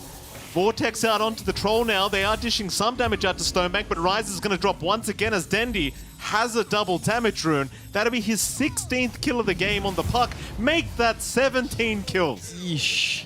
Whew. I mean, 16 to 31, 17-0-12 for Dendy. Dendy bots is just all over the place. And it takes them so much just to kill off Funnick. It's the Treant. You don't care. Stonebank gets the town. Dendy's not being locked in. The push still goes blazingly fast with a Troll. Gonna be able to find probably 2 sets of racks. I don't see Alpha having any counterplay while Overgrowth's down. They could try to zip around here. But there's always that Lowdyne tried it again. Doesn't work this time. He dropped the statics. Yeah, Funnick gets a tip off. It's worth it. I mean, they don't really need it at this point. So whatever, I'm going to try. I don't care. There you go. 1 rack's down. They might still go for another. Obviously, the Stonebank Troll feeling very safe right now with the 3 minutes on the Ags. Or rather, the Aegis, excuse me. Won't do it, though. Gets a Satanic first. Just in case he needs it. 22k advantage here for Bait. Alpha not out of this game yet, but certainly not looking very good. Rises kind of down up top by himself. He did have Tiger behind him, but that's about it. Bit of a hunt here for Dendy on the puck, but they're not going to find him. So they'll try to push out the bot wave while they have a chance. Problem is they will need to be around to defend the top wave. Yeah, this As this game drags on, I mean, you're just hitting more power spikes for Bait. Level 25 talent for Dendi. BKB Pierce on the Dream Coil. It's going to feel impossible to actually fight back. You're going to have to be really disciplined with how you jump in and out and how you target here for Alpha to hold this defense off. Zip in, they'll try and chip away. Vortex is there, Ooh, but moves. Cyclone's going to catch him. Moves with the Yule Scepter. That's an unexpected itemization from the Riki into the root out from Funix. Soul kind of getting a bit of a warning shot there from Betas. Now they have found Crawler on the Tiny. Rises, he's going to try and jump in with this. BKB out, Static Storm drop, but the BKB was there in time, so they're going to be all right. They'll walk out. I can't say the same for the Trine, as they are still trying on to the Troll, but Stonebank is just huge at the moment. He is just not suffering. Keep in mind, he still has a secondary life plus the Satanic. Dendi finds a triple kill on the Dendi puck. 20-0-12 now on the puck, by the way. Very balanced. Has his level 25 talent. Octarine up, so Dream Coil cooldown's fairly low. BKBs just won't save you anymore. And Stonebank still has time here. Rise is going to jump in the backside, trying to find Lodine. In comes Soul as well, just trying to get the Disruptor. Lodine is going to go down, but Monster, he made a jump in for this as well. He's kind of been debated by his own team at this point. He just can't get out of the Sprout, and he is dead. Nothing like a Quelling Blade to help him out there. Into the Tree and Protector they go. Tiger's gone. 3 down without buyback. In goes Rise, trying after Funix. Soul will be there to help out. Stonebank though getting right to work. No. It's time to press the G letter. Press those buttons, boys. There we go. There we are. It's a rough one for Alpha. I feel like they did have a pretty decent early start. Like there were some shining moments there. They weren't like the laning was a lot stronger. They managed to find some kills, and especially in comparison to what we saw from T8 yesterday, where honestly Bait really just ran them down from minute 0. This time around, you did have early presence, but the same issues we've seen from Alpha came out, where they have the strong laning start, the transition 10 minutes onward, it doesn't line up. Like they get the Fusel timing up, they can't run anyone down, so they just stay farming, and you're farming with Ursa and Storm, and there's not enough room to really get them snowballing at the same time. And I think what we've learned here, John, is if people like Dendi can play this game for however many years, then even people like Fear might still have a shot on the... I know. I'm just joking. Let's throw it back to the panel. Sorry. I don't... Huh? Neither do I. Oh my god. I was hoping you would laugh at that. That was a perfect laugh. I was like, oh my god, I'm laughing. Oh no, I'm sorry. Wait, lobby slut. Wait for the slut. The slut. I mean, yeah. I mean, for the most part, this game was really impressive from Alpha in the early game, for sure. Like, I really think they had a lot of good things going on here. Even Dendi, like, he looked great this game, but, like, his early game still, like, the Stormster did super well against him. All 3 lanes. I was really surprised that Stonebank, you know, his laning stage also not really good here. So... what more can you do as Alpha here? Like, they won their laning stage as we expected, but they just get outplayed so hard at every other aspect of the game here. Yeah, where did the wheels start to fall off for UT Panda when you look at how this game actually played out beyond the laning phase? Well, basically, what we saw was Alpha getting, again, a good laning stage for themselves. The exit looking all right in a sense that feels like Rises could actually get himself a game on this Ursa. Basically, Monster. What you do with this LC here is you have a great lane and then you fall off. That's what I usually hate about this hero is you don't have a future in most games. Unfortunately, this was just one of those again. And then they couldn't really help out their Storm Spirit. They're starting to lose a lot of engagements. We saw a couple decent fights from Alpha, but nothing really that could have, you know, broken the stalemate or at least get themselves in a leading position. We did not see Alpha lead this game at all. It was still Bait having a draft that completely outdrafts them in so many aspects. We look at the Disruptor versus the Storm, the Puck versus the Storm, the Troll pick into the Ursa pick. It only gets worse with time, and that's exactly what we just witnessed. I thought you were going to keep going with the versus the Storm. every hero versus Storm. And Nature's Prophet, 20 talents with the Sprout Leash, another onto the Storm. The Roots for the Troll versus Storm. Yeah. Like, and actually, a really cool interaction, which we heard from the casters, was the Riki and the Disruptor. You've got Smokescreen, you have Kinetic Field. There's only few things that you can do as an Ursa when you're both silenced and you can't escape. So if you've got one of the abilities, that's great. You have 2 of them, have fun. So we spoke about this when we were looking at the draft here, the lack of presence you would have prior of having any BKBs. this game was actually impossible to play. And we saw the couple of times that things looked decent for the side of Alpha in the mid game is when they had the triple BKBs. They'd initiate a fight, maybe catch a target or two. Often it was Stone Bank, regrettably. But the second those BKBs went down, Calamity feels like it struck almost instantly. Yeah, I mean, they were really reliant on Magic Community this game on pretty much every single core here. So, like, as things go on this game, I just find it really hard for them to draft this way. Like, you hate playing for Silences as Storm. You hate playing for Silences as an Ursa as well. Their window to actually take fights in this game was super small. And I will give credit to Alpha here. Like, they were super outpicked here. But this game was even closer than I thought it'd be, especially for the early starts. I don't think Bait really woke up today and is playing the same caliber of Dota as they were yesterday. Yeah, for sure. I agree. Like, Stonebank wasn't on par as he was yesterday. So there's definitely that chink in the armor that we were referring to in the pre-show. And it definitely shows. It really shows. But the person who really woke up today, though, fully oiled, fully well calibrated, is definitely Dendi from the mid lane, 21-0-14. There's no conversation about who the MVP's got to be. It has to be Dendi. There were literally fights that he was solo saving. There was that one fight around the Roshan pit where the first person to die is Stonebank. That should not be happening. At that point, he has BKB, still had the ultimate available.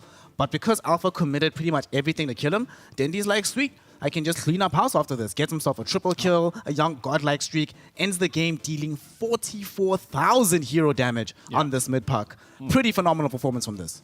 Yeah, he's playing a hero that basically allows to carry the team in the first 20 minutes. And if he has a good start, that's exactly what's going to happen. And Dendi did. Dendi did what Dendi does best, show that aggression, and he's been getting better at it. He's no longer stale after the laning stage. I think this game also enabled him to move around the map a lot and actually be more active instead of just going on these like primal beasts and farming jungle instead of actually making plays happen. Dendi's changed. And it feels weird to say that because, you know, the guy's been around for a while. During the course of this tour, we see a lot more of this movement from Dendi. And a puck hero definitely feels like a Dendi hero that he can really get some good accomplishments with. Before we go to game number 2, Fear, there is one thing that slightly worries me. As much as Dendi has changed and maintained his progression, there was a slight reversion to the mean for both Funnick and Stonebank in this game. Yeah. We didn't necessarily see them move around as much. Both of them didn't have as good a time in the laning phase. Going into game 2, is it possible for Alpha to try and exploit that a little bit more to maybe make things easier for themselves going into the mid game? I mean, I think everything was fine with them as far as like how they played the game. They just got super outpicked. So if they pick better and they have the same performance, we could go for game 3. Like Dendi can't do it all by himself. We've seen it time and time again. Totally. So if they definitely have a better draft and the early game goes exactly the way it did this game, I'm a little worried for Bait. Yeah, I absolutely agree. If they get a better draft and the execution is the same, the results are going to be so much better. We are hoping that Alpha can make this a much more challenging series. We only have one series for the day, so we wouldn't like to pack up shop super quickly to end out this tour. We want it to be as competitive as possible for as long as possible. With that, though, we're going to be taking a small break. But before we go, I'm sure throughout the game you saw the odds shifting quite rapidly further and further in favor of Bait. And those odds, of course, are brought to you by our sponsor, esportsbet.io. And as you might have heard prior times to this, they are launching a watch-to-earn platform. Not only that, we also have giveaways at the end of every single game. And to get involved in that kind of action, you just need to join the Discord. Doing so, the information on how to do so is available in the Twitch description down below. So get involved, watch to earn, get yourself some giveaways, and make sure that you are abreast of the odds pretty much as they happen live in the games themselves. Yeah, be smork, get Vorp. Get that VOP going for yourselves. And with that, we're going to be taking a very small break. When we return, Alpha versus Bait, game number 2 of a relegation scrap. Bait are 1 game away from keeping their name in Division 1. Alpha 1 game away from booking a ticket to Division 2. Let's see what's going to happen right after this.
Welcome one and all. We are returning to the North American DPC Division 1 action. Wraps up today. It might not be completely finished though, contingent on this result between Alpha and Bait, although Bait right now are one game ahead. Dendy and the boys one game away from securing a spot in the second tour of the DPC. Going into the second game, gentlemen, a lot needs to change for the side of Alpha. We agree that the main issue is the draft because their early laning phase, as usual, was actually pretty decent. And it's quite interesting because normally Bates also claim to fame is having a good early game, but Alpha was able to demonstrate that them beating Rebellion in the lanes was not a fluke. They actually are that good in the early portion. We just need heroes that allow us to actually transition into the mid game a little bit better. Again, repeating the broken record, basically, the start is good. Just need to have a plan. How are we going to execute it? And again, it just comes back to the draft. Unfortunately, it is the same theme over and over and over again. And we thought that we'd be past that part by now, but still, it still just continues to repeat. It's a very difficult thing to fix, though, especially overnight, because like their laning's good, right? They're strong in the lanes. Like this game specifically, they get a little bit of a cop out because their draft was terrible, but. In general, their play in the mid game is just weak compared to the other teams. It's not always draft related. Sometimes they just don't really group up together fast enough. They don't make enough space for Rises to farm. They don't have like the map positioning that a lot of these other teams do. They don't roll together. They don't have like these gank squads. Like they're just kind of just doing their own thing. It's kind of like a pub for the most part. So they really need to just like focus on like, hey, we got our lanes. This is great. Now we need to do something on the map. Let's like link up. Let's put our mid. Bring them to the off lane. Let's get something happening on the map, right? I mean, speaking of mids, right? When Bates had this particular problem, the one person who helped to ameliorate this was Dendy. And of course, we did see Dendy pop off pretty hard in this previous game. We haven't yet had a performance like that coming out of Risers, unfortunately. And the way that this game is looking right now, I'm not sure we will because from Soul rather. Soul, yeah. So Soul versus Dendy. Soul actually did pretty decently in the early laning phase. Always does. Always does. But afterwards, is this maybe a situation where do you just like try to copy Dendy and try to like mirror his movements around the map and try to do something similar to what he's doing? I mean, he actually had some good rotations. He had the DD on Storm. He killed Stonebank a couple times. But I'm talking more of like, that's still like laning stage ganks to me. I'm talking more of like that 15-minute mark. Like, what are we doing on the map? Let's make something happen together. So like, yeah, he doesn't have like that Moose type of partner. Like they brought in a new player, Crawler, right? Didn't really see too many plays with them. And Rises, he went for the early Diffusal Blade this game too, saying he wants to be active, but on the defensive the entire time. Maybe plant vision, I think on your high grounds with sentries, camp some vision, take some spots on the map. That's a good start.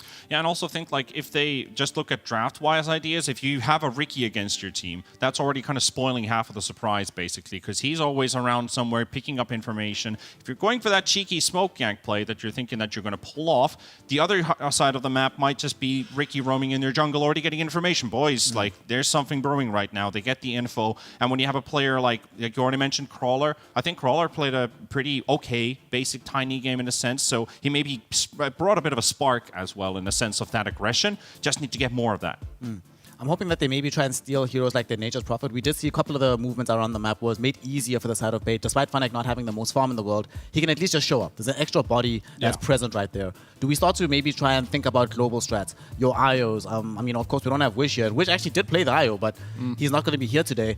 Does Crawler maybe try to go for something like that? Do they try to steal away the Nature's Prophet just so they have additional bodies to force them to play more active on the map? I mean, you could think about it. I'm not sure if like stealing it is the right choice if you don't really want to play it. It's not Monster style, but I will say this hero does Nature's Prophet function really well on Funnek. Funnek, what does he like doing? He likes farming. What is his weakness? Finding entry into the game. Global teleportation makes that quite easy for him, and he has an impact every time he plays this hero. He's looked good on it. It does. And like also the stacking numbers on the side of Bait would always kind of rely that Funnek wants to have himself a bit of an extra push to his farm and activate himself earlier. Just having a lineup that allows you to invade the triangle earlier. Maybe look for him there. You get yourself a core kill. You're already getting movements on the map. You're forcing Bait to react to something. And you're the ones in charge. You're suddenly the ones dictating the pace of the game. And I think Alpha, when they come out of the laning stage, that's what they want to do. And we're just seeing it kind of, it's a 50% effort right now. If we get it to somewhere like 70, 80% where they're a bit more active, maybe slightly aggressive with what their moves are going to be around the map, I could totally see Alpha actually being in the lead against Bait and finding that kind of weakness and utilizing it, because goddamn, Alpha, bring that win! I mean, these guys have been begging for it for a while and wondering what's wrong. So now when they've seen game one played out, the draft definitely didn't work out, but the idea is there. Just grasp it. They just need a little bit more. And what's Just a problematic for reach. me is that we still haven't seen a single game from Alpha where they spend even more than 30% of the game on the opponent's side of the map. For the most part, we're always playing into them. They're always reacting and responding, like Panda was mentioning. And Dota, regrettably, is not a game that is very kind to being reactive. You have to do something, be a proactive person on the map. And right now, Alpha, if they go 0-7, the complication, or the conversation rather at that point, isn't necessarily about what do we do in Div 2. It's about, is it even worthwhile staying together? The pedigree of these players here in this team, they definitely are better than what you would expect being in a Div 2 squad. Before we go into the game, why do you think none of this has been able to work out for them, despite how good the players are individually? I think they just aren't on the same page of how they want to play the game. Like, we've tried things with Monster, he wants to play his way, or Wiz was playing, snap fires, doing the damage here in the back line. Now we're in kind of like some weird middle ground where you have like some melee tinies with a melee legion, and you got a storm mid. You don't have any damage on your lineup. Like, everyone's trying to do their own thing, but it doesn't have any synergy together, right? Yeah. And I think that's their biggest weakness. You start to think, does it come down to like communication or just different ideas of how we want to play the game, or is it both? I mean, I think when you get to this point where you're just losing so much, everyone just wants to be like, I want to play my comfort, right? Yeah. So everyone's just like, you saw Storm Spirit here, right? It's like, it's not a good Storm game, but that guy was master tier on Storm. That was his comfort pick, right? Monster as well. He loves, I don't know much about Crawler, but looks like Tiny might be a comfort. Everyone's just like playing something that they want to feel good on right now and hope it works. I feel like that's the situation they're just in right now. Yeah. I hope it works for them in game number 2, so that we have a competitive series here from the final day. And of course, that requires a draft of Dota, and we have one available. Game number 2 of Alpha Gaming versus Bait. Bait, just one win away, Dindy. Just one. Has been trying many times to stay in the upper division, or in Division 1 of Dota, and now he might actually have an opportunity. This time around, it's Bait that has the first overall pick, and Alpha has the second pick. So that does make things a little bit easier, gives Alpha more time to respond at the very end of the draft. So what do we want to see here? This time around, Bait is the one that decided to ban out the Tusk and the Hoodwink. Alpha, no moves Rubik, or no moves Ricky. Probably the Rubik is going to be removed as well, right? But then, do you give away the Lina? Or the Brood. Brood, I mean... At the Lycan, which could also be Funnick first phase pick. There's a lot of heroes in the pool right now. I don't think Funnick really goes for the first pick Brood, at least, right? Not necessarily. Yeah. But I mean, Lina, they'll take it. It's But Lina the or thing is, like, Rubik. yeah, They're Lina- going to take one of the two. Lina Rubik is definitely the ideology here. You ban it out, the other team gets Lina. Now, Alpha, does Monster bring out the Lycan? Because that would make sense. Yeah, I mean, it would make sense. It would be fine. I'm not entirely sure. Like, I feel like a lot of the knowledge I have right now from, I don't know what to believe. Because, like, I saw Rebellion owning with this Lycan versus Lina, right? Then they tried it again versus a better Lina. They got crushed, right? So it's like, it's good, but you gotta, certain things have to happen in the laning stage. You have to have a good game, and you can't get crushed in the lane, right? That's the biggest thing. And it's not an easy ask. And we're gonna see the first Funnick Brood, right? All right, so not bad. It's couldn't get more meta, right? You got Brood and Lina. I mean, the last time we saw these two together was on 5 Red 4 Staff, where they got the Brood Mother and the Lina, and we couldn't believe it. We were like, how on earth is this possible? We thought maybe there's not that much synergy. Oh, no, it works. No, worked pretty damn well. work. Yeah. What did they pair it with that game? They had the Stomon and Skywrath made, right, to facilitate Yeah, some but that's damage a in the lane. Stomonin special, right? Like, Skywrath, I don't really suggest it for anyone, but Stomonin's in the game. Yeah, of course, this man's going to play Skywrath, right? I think what they really want right now, and I will be surprised if it gets through the laning stage, they would love to have a tree, for sure, on the side of Bait. You know, that's if they got Tree, Lina, and Brood, I would just be like, oh my goodness.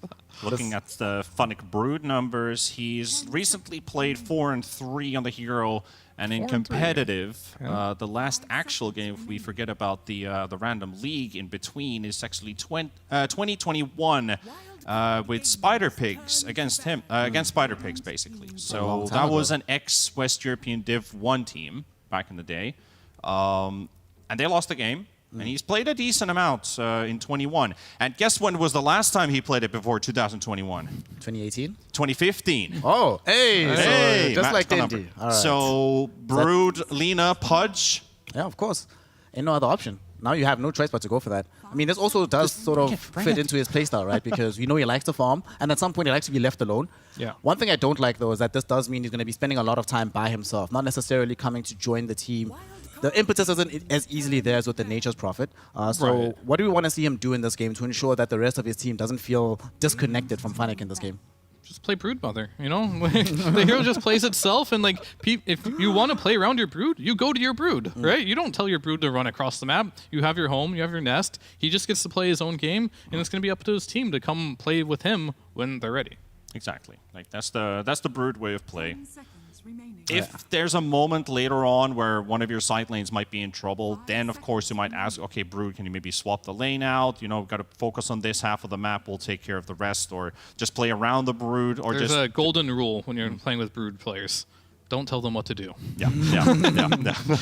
That is very true. Yeah, they just play their own game. If your Brood knows what he's doing, you're going to win. But if you're like telling your Brood to go play here, and he has this whole web management system he has to deal with, you're going to stress him out. You're going to make him tilt. You're going to make him play bad. So, like, just focus on let Phonic play his game. You can go gank for him if you want. If he says, yeah, free kills, let's go. But, like, don't be like, hey, don't play there anymore. Why aren't you ganking on Brood, right? Like, he'll move when he's ready to move. Exactly. So, yeah, my point basically was, like, if they need another side lane pushed out and he's got, like, maxed out webs, he could make the transition, because it's a like you said, the whole web management system. It's a heavy investment to just swap onto the other side of the map. Like, okay, time to start weaving again, you know, like. All right. So we get Wind Ranger. This is the second time that we get it. The last time out was played by Alpha as well. And I distinctly remember, Fear, you were very salty seeing this hero emerge, and so was T-Panda. None of y'all liked it in that game. Do you like it here? And I believe that will be the first Earthshaker of the entire tour as well. So potentially, we're getting some new stuff here, boys. So let's talk about this Wind Ranger first, Alpha, and then T-Panda. Tell me about this Earthshaker.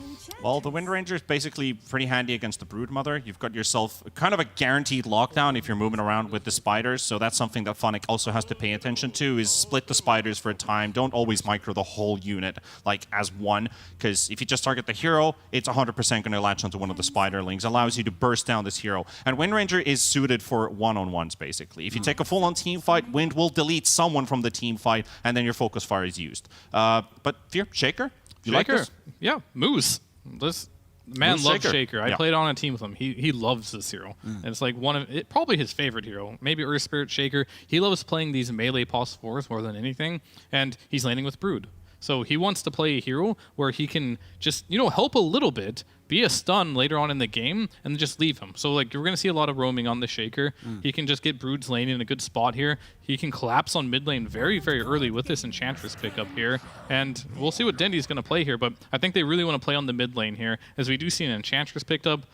Should be really good in lane versus Lycan. You can steal one of the wolves and makes it even stronger than the other wolf, because it adds a lot of damage and HP to it. So very tough lane we're looking at here. Alina Enchantress lane versus Monsters Lycan here. Like, we saw another Rebellion series. If you don't get a lot of farm on this Lycan, your impact can be minimal. They've got a decent amount of combo on the side of Alpha. Like, I like the troll pick, because it's going up against the Brood Mother, right? So the lane is all right. You still got some good scaling against the hero later on. The downside is Broods these days go with the Greaves meta, right? So it's going to be very difficult to kill. You're not fully maxed out on magical side, so maybe the Brood pipe might be a skip this game potentially, unless the Snapfire is something that you're worried about. The Power Shot on Wind Ranger, not a lot of magical damage, and they could just look at Phonic being more active on Brood and just build up something like an Orchid, for example. That's something that the Troll also hates playing up against, because you can't get your ulti off. You have to use an item to basically counter an item that Brood is building against you. So I'm curious to see what path Phonic is going to take this game, but the lane's already a bit better with this Troll pick on the side of Alpha. And their draft is so much better than game one, you have to say that. I'm worried about one thing, though. We saw in the series that where Speed was playing this Brood Mother into a Troll Warlord, and in that game, one of the things we saw was that whilst Troll was able to hold off the Brood in the laning phase, he didn't get overrun and get swarmed.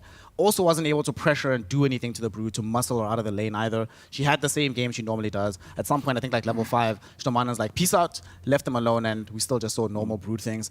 So given the way that they've set this one up here, Fear, do they have the tools to try and muscle this Brood out and prevent her from having the game in the same way that Bates has the tools to deal with this Lycan?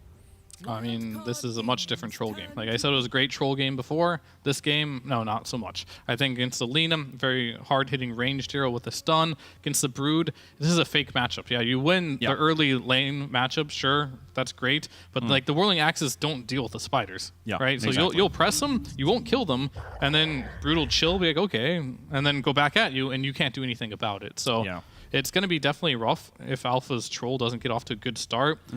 and this Lycan, there's no way this Lycan can have a good game. I just don't see it possible. And Bait picking up the hero they need. I'm glad they went this route. They need something. When you have Brood offlane, you need like a Tiny, you need a Tusk. But, you know, Dendy Special is going to be the Primal. He's going to make rotations to the Brood lane. He's going to want to gank this troll a lot. And then if you're on catch-up duty on Lycan, you can't really help. And now that I'm thinking about it, that could be a 5 Wind Ranger, and they get to see the Dendy Primal Beast matchup. So it is the Lesh mid good in the end for Soul, and yeah, it helps out with a couple of the problems that they kind of had. The AoE control was pretty lacking in the team. Let's be honest. Like, it's just the Snapfire that really deals with any area of effect damage or crowd control that they have. So Lesh adds up a little bit into it. They've got some early pushing power that can be amplified with the Lycan later on. And it doesn't mean that all of the damage is coming out of the troll. You have a secondary hero actually dealing out damage early, and the Lycan helps out with that too. So it's a good finish to the draft, but I still feel Bait's draft is a bit better. I mean, unfortunately, this is going to be a lineup where Bait, if they get off to a good start, they're going to snowball this game super hard. I really don't think that this Lycan's going to have any game. He's just not going to have a game. It's going to be very hard for him to get any game whatsoever. And then Enchantress is just going to roam mid on this Leshrac with the Shaker, you know, with Dendy's Primal, and then Brood's just going to be chilling. And I was thinking, yeah, maybe you can sack your Lycan and go gank a Brood, but it's a Brood. You can't gank this hero. It's almost impossible. Even if you kill it once, it's going to be in the trees hiding. So I think this. So you know what? So you know what me and Fear think here, Snare? Dendy staying in Div 1? No tiebreakers. No don't think tiebreakers. so. No tiebreakers. I kind of want more Dota. I would kind of like more tiebreakers, but at the same time, I'm conflicted because I would love Denny to stay in Division 1. So to find out which of these conflicts will be resolved here, we send it over to John the Juxtaposer and Mike the Maverick. For potentially the final time in the DPC. Take it away, boys. Thank you so much. Now we do get into it. Game number 2 here between Alpha and, of course, Bait. Jonathan, I've got to tell you, these viewers in Twitch chat have been fantastic. I have never been so warmed watching Twitch chat. Everyone was saying hot mic. I couldn't believe I was that good. Everyone finds me so good looking here, John. I never want to go back home with the wife now. You can believe what you want to believe, Mikey. I just kept saying hot mic. That's me. They just spam it out. It's you. That's your me. name. If they knew your real name, well, you know, it wouldn't quite be Mike. There, Mike. Great. Don't leak my real name, all right? Live docs of Mike LaPhoenix right here. Hottest info from John. They wouldn't know how to pronounce it anyway. Most people don't. So, into this one, the panel seems to believe Bait can snowball. And you know what? I am inclined to agree. Dendy on a special hero. Stonebank on the most busted hero this patch. And for Alpha, I mean, they have some answers. I am concerned about Monsters Lycan. For the same reasons the panel mentioned, it just doesn't feel like you're going to have an amazing lane. You have great collapse onto mid here. Play off with Dendy. You have to get a really strong start here for Soul. Like the Primal Beast versus the Leshrac matchup is probably your best matchup here in lane. And that is something you can work out here for Soul for the most part. You can punish the Primal Beast when he comes up close. You have a lot of magical output. You have pretty decent move speed on Soul as well, so he can back away from the trample. And that is like your saving grace. Until support rotations are in mid, your Leshrac should be able to hold that lane fine. Absolutely. Of course, Alpha do need to pull off this game number 2, otherwise relegation to Div 2 is inevitable, which is very, very sad. Of course, for Bait, they'd love to stay in Div 1. You know, I made this comment earlier. I think this team's getting better and better as time goes on, and I'm very excited to see where Bait can go through Div 1 throughout Tour 2 if they remain there. Obviously, they're not quite there yet. They've got to just win out this game 2, and it'll pretty much be guaranteed. Let's wait and see. Because you are going to have blocks in the bottom lane here thanks to the Fissure of Moose. Mid lane, you're going to have Dendy against Soul, the Leshrac versus Primal Beast matchup. Does this favor one way or the other? Like, should Soul have a big advantage here, or do you think Dendy's going to be just fine? It does feel better for the Lesh. Like, it's going to be hard for Dendy to try and come in, play with a trample when Soul has 10 more move speed. You know, even with the uproar up, Soul can just kind of get away. He can keep spamming out the split earth. You're already seeing Dendy cop a lot of damage here. And that's something to be expected until your support rotations can show up, set up some stuns, play with a follow-through for Dendy. Soul should be able to farm, and that is key, because you're expecting a bit of a slower start for Monster. You've got to have one lane that can set the momentum. It's going to have to be the Lesh one way or another. That Bloodstone timing is going to be really key for when Alpha can start to make some plays on map. Yeah, certainly so. Of course, that bottom lane, you're going to have Rises and Tiger there against Moose, and Funnick, and already Rises. He's blocked off very, very effectively by Moose. That'll be first blood to go the way of Funnick. Perfect setup here for Moose on the Shaker. And Fear did point out on the panel, Moose obviously a fantastic Earthshaker player. Fear actually saying he played with Moose on a team, which is, I don't know if I believe that, John. Moose is, he's 25 years of age. It's, what was this, in like 1999 or something that Fear was playing with Moose? Moose would have been 1 year old. I mean, he's just that talented, you know? He's been playing Dota since he came out. Who? Moose, exactly. Yeah, but how's Fear? How old was Fear? Like, he must have been like, what, 29? Hey, you know, that's enough experience when you're 29, Mike. Even at that time, and he stayed at that age for quite some time, Fear. Yeah, he did. So, you know, he can't fall. They're making moves onto Funnick now. Another nice Fisher out, though. Funnick's going to be just fine. Moose now might be in a bit of danger. I think we've jinxed the poor man here, or rather Fear has. Moose going to try to go for a run. Stick charges up, still running, is going to be okay, while Funnick does force Rises to back away. And Funnick's going to be just fine to survive through it, so Rise is actually taking way too much harassment. Talk to me about the top lane as well. Like, you're going to have Stonebank here on the Lina. Against Monster on this Lycan. I believe Lowdine's going to be there on the Ench, and we did already see Crawler having to run back on that Wind Ranger. And, you know, I think you and I both kind of sighed when we saw this Wind Ranger being drafted. Yeah. I certainly did, because I don't know what it actually does. No, look, I love Wind Ranger as a hero, but That's there's the a problem. reason. There's a reason why it's not good right now. You know, there's a reason why you don't play this hero. Laning presence is amazing. Look at Monster. He just gets run down when the enchant's up.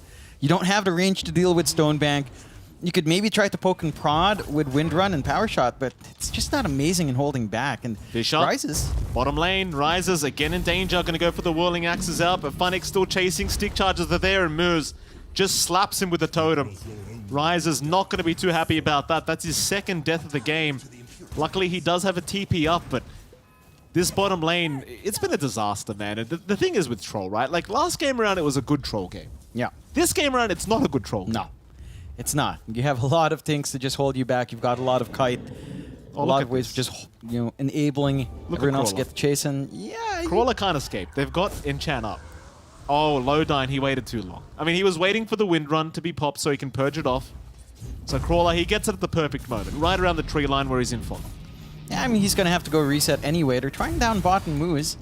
Moose, slam, Rises, still going, will find the kill. Funnick unable to punish quite yet. So a nice pick up there for Rises. Bit of catch-up gold for him. Something he desperately needs right now, that's for sure.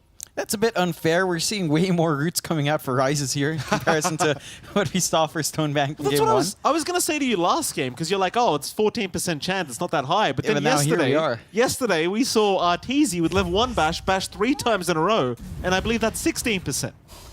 Well, what can you do? Sometimes Dota favors someone else. Trying again on Rises, it's not fun to play the troll in this lane. Just you have some aggression that can come out with cookie combos, but you put yourself at risk. Broodmother just loves these physical cores with a Silken Bola, and the control for Moose, his positioning, has just been perfect, cutting them off at the right spots. They're even getting an early movement out here from Dendi. They are. Dendi. Onslaught will be there.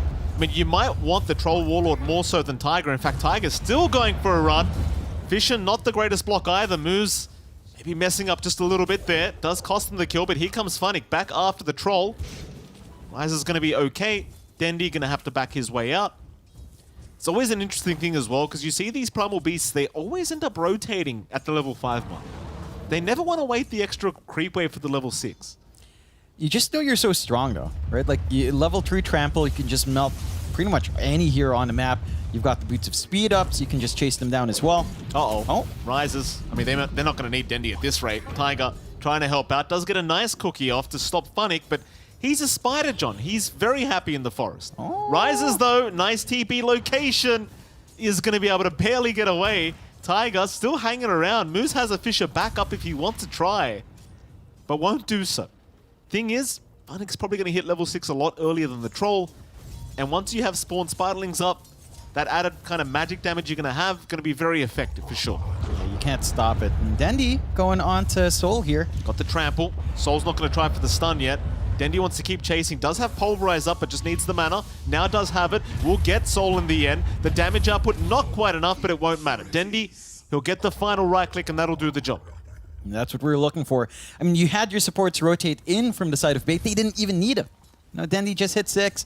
He has a good lane and just takes over from there. Even with the side lane rotations, even with that added little extra space for Soul, It still takes time for this Leshrac to farm, and your supports just aren't connecting. Like, you have a snap you could play off of. You can't do much with the Wind Ranger, let's be frank here. It's not the best control, and you're kind of looking for that 15-minute mark as well for the Shard on the Wind Ranger. And now, because you've got this slightly slower start for Soul, you're going to be sharing farm up against a Broodmother with a Lycan and a Troll. Once that map starts shrinking, man, there is not enough room to get that build-up you'd want here. Here we go again. Soul, enchanted up by Lodine. You've got that little creep there as well. Dendy's going to hit with the Onslaught. They've got Pulverize back up if they want to commit it, and they will. Soul dropping really low and does go down. Even Rise is forced to TP, but moves around the corner. That's a perfect Fisher. Lodine, is he even going to drop? He's got the level 1 Nature's Attendance, and he's just running. Rises, can't get a slow off, and in the end, we'll give up. This is a very, very upsetting team fight for Alpha. Yeah, they drag the Troll away. You're giving a free lane for Funnick. To be fair, Spawn Spiderlings is up. Funnick is level 6 in that Brood, so you don't really want to sit in that lane. Now the issue is, where do you sit as the Troll? Because you haven't cleared out top with your Lycan. Your mid hasn't been able to pressure on the opposite mid-tier 1 with Soul. So you're just kind of stuck jungling. And you're going to be jungling up against Funnick, who will eventually clear your bot tier 1, take over that bot jungle. And you don't have the room to take over top just yet, because Lycan versus Lina matchup, Monster is still level 4. He's been left solo for a while. Yikes. He's not able to... Stone back 6. He's got Laguna. He's got the level 3 Fiery Soul. He's got all the attack speed in the world. How do you stop that? You just don't have a way of punishing this Lina at the moment. Well, worst thing was, they rotated 3 heroes up top to try and gank Stonebank, but Crawler ended up finding the Lina Courier and trying to kill it. In the end, did not kill it, which is kind of sad. And then Stonebank knew they were there because they were trying to attack his Courier. So then they never got the 3-man gank off top lane, so Stonebank hits level 6 very, very calmly, and well now, you know, like you mentioned, there's a huge level disparity between the Troll and the Lina, and Rises, net worth-wise, he's not having a good time, and when you're against this Lina hero, there's no way, like, it's not fun trying to contest when you're already behind. Here we go. Crawler, gonna get onslaughted. Dendy top side, gonna find him. Meanwhile, bottom lane, another fight breaking out, but Soul looks like he's probably gonna be okay. Crawler also able to walk out with the Wind Run, does escape Dendy's grasp. He didn't end up popping the Pulverize. Ooh. Yeah, they missed out on Soul. Just hiding in the tree line, TPing out. Got Vision right at the end, and I think he was in Fisher range. Still, 1-5, 3K lead. Bait, they had great odds last time on esportsbet.io. This time around, I'm not expecting too much different. What is it? 14.41 to 1.01. We're approaching Shopify Rebellion before TSM levels of odds here. Right. Pretty drastic for Alpha. And again, this lineup, it's hard to execute your win conditions. It's hard to hit those beats. And they might be able to punish. They're clumping up hard up top, but that is a lot of space you're bleeding out to everyone else. Stonebank just farming jungle, no worries. Funnick with a free lane, getting that build-up you'd want in the Brood. And if you find a kill here, it's on Lodine. You don't care about losing the Enchantress at all. You certainly don't.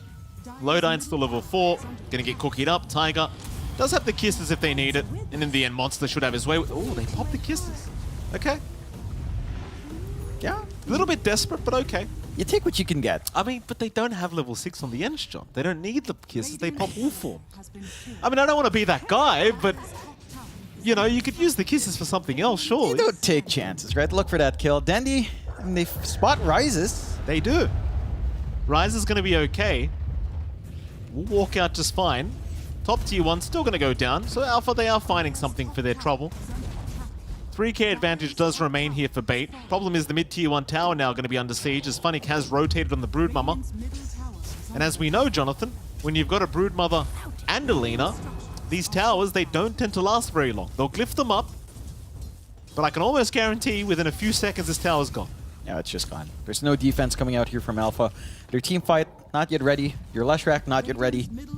You've just got to surrender the objectives, and this is the concerning point. Map control is in favor of Bait, and they find more. They do. Monster is going to drop very, very easily. No problems. They even pulverize the dominated creep.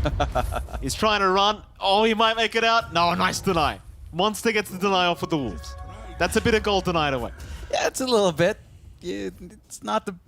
You know, you take these small wins. When you're behind like this, you take every small win you can. But it's still concerning, because Alpha, they're stuck in basically triangle. They've taken the top tier 1, but they don't have forward vision there.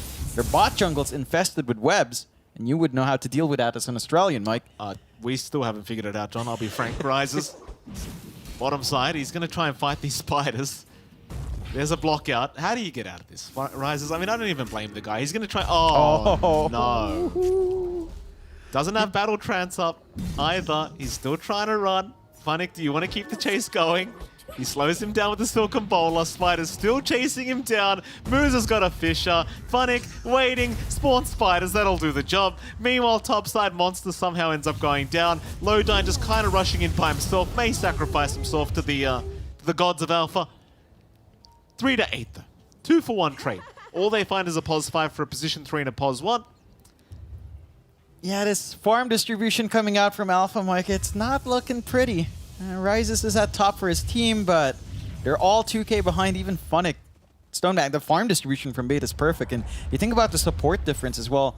I mean, it's not much more for Moose, but his impact in the Shaker, he's going to have Shard in 2 minutes, he's going to have his Blink, and at that point, you're set on this Earthshaker. You know, it's his specialty. We've seen him play this really well, especially in that Singapore Major. Ooh. Yeah. That's the laner experience right now. I don't even think they needed the Fisher, I'll be frank. No. I mean, it's still set up. You know, give that window out. But Alpha, their solutions are... Let me try to see if I can dig deep for some weird stuff here. Hold on, John. Weird stuff happening in the mid lane right now. The dominant creep does go down. Go on, I've given you a couple seconds extra. Maybe Wind Ranger, Shard. Are you kidding? Gale Force? Of all the people you're going to go to the Wind Ranger. I mean, what other play do they have? They don't have initiation with this lineup. We're not going to see Soul go for a blink right after that Bloodstone. Not until a BKB first. So your best play is dragging them back with that Gale Force. And they're going for a smoke play. If they can catch Dendi, that could be good. I think you meant dragging them away, John. Dendi. Shackle going to hold him down there for a second, but they can't catch. Cookie's not going to be within range. Moose is there just in case they need it. Oh boy, maybe they can find Lowdyne. Lowdyne, he's by the tier 1 tower. He's an easy target. Rises.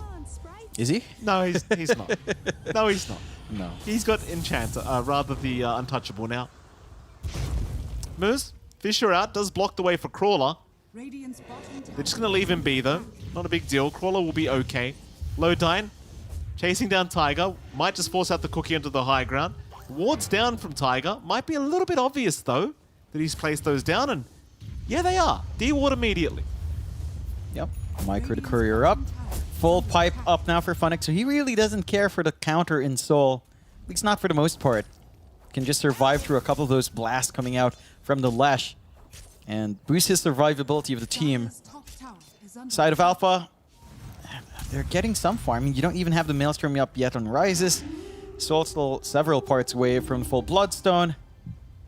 And the Overlord is probably a little bit closer here for Monster, so maybe that's some good news. You can play with the Ancient Creep. Good shackle onto Moose, but no follow-through. Nah, Dendi's there. Dendi, he's going to take Crawler's life away. That's a real shame. I mean, he did pop his Wind Run to try and set up for that. Moose gets a nice Fisher off. Dendi at least doesn't have Onslaught for another 2 seconds. Couldn't even find Lowdyne as well up top. He has the Whirlwind Creep. Just pushes him away with a Hurricane. Very good. You don't need Force Staff. Who needs it? You have Enchantress, you have this Creep. Yeah, save yourself the gold. And now Moose has got Blink Dagger up. Opts to go for the Blink over the Shards first because he has the gold for it. Why not? Who cares? I don't think he needs the Shards this game. I don't think they require follow-up at the moment from Moose. No. It hasn't felt necessary. In fact, I can't even recall seeing an Echo Slam coming out from him yet. No. So he's waiting for that big moment with that blink up. You might see it. The concern for Alpha is just they've really surrendered bot. And Monster... Yeah, Monster's getting chased by an Enchantress right now. Hurricane back towards Dendi. Oh, yeah. Oh, it's so hard to watch that happen to the poor man. I mean, he tried for the TP play out. Maybe he gets the Wolf form. Dendi trying to go for the Onslaught. Won't work out. And now Lowdyne's in trouble. He's going down very slowly, John, but he's going. There we go. They find a kill. Happy days. Yeah. What's it going to cost them? Dendi hanging around, but his team's right behind him. Here comes Stonebank. Laguna, Ooh. not going to kill off Monster. There's your kisses, immediately cancelled. Hurricane back, there's your Echo Slam. Moo's going to hold them down. Oh my god. You tell me, John. I mean, they're microing really well in bait. You know, they get another use out of the Hurricane here with Lodine. Into the Roche they go. You lose Rises again. Roshan's just going to go for free. There's no counterplay here for Alpha.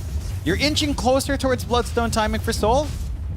That could be it. But early BKBs do exist here for the side of bait. Again, with a Pipe of Insight already up on Funnick, your output, it's not going to be that fast of a burst. With 2 lives up in Stonebank, I don't even know if you can handle 1. Oh, Fish is not going to land here on the Wind Ranger. He's going to be okay to back out, so Crawler be just fine. Bait, they'll just keep forcing in the mid lane. Of course, Crawler on that Wind Ranger trying to get a blink up, which is, you know, might give him the chance to initiate.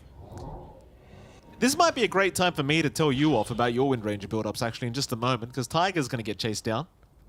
But you see how he's max Shackle, John? I don't like that. Yeah, no. I don't like that at all.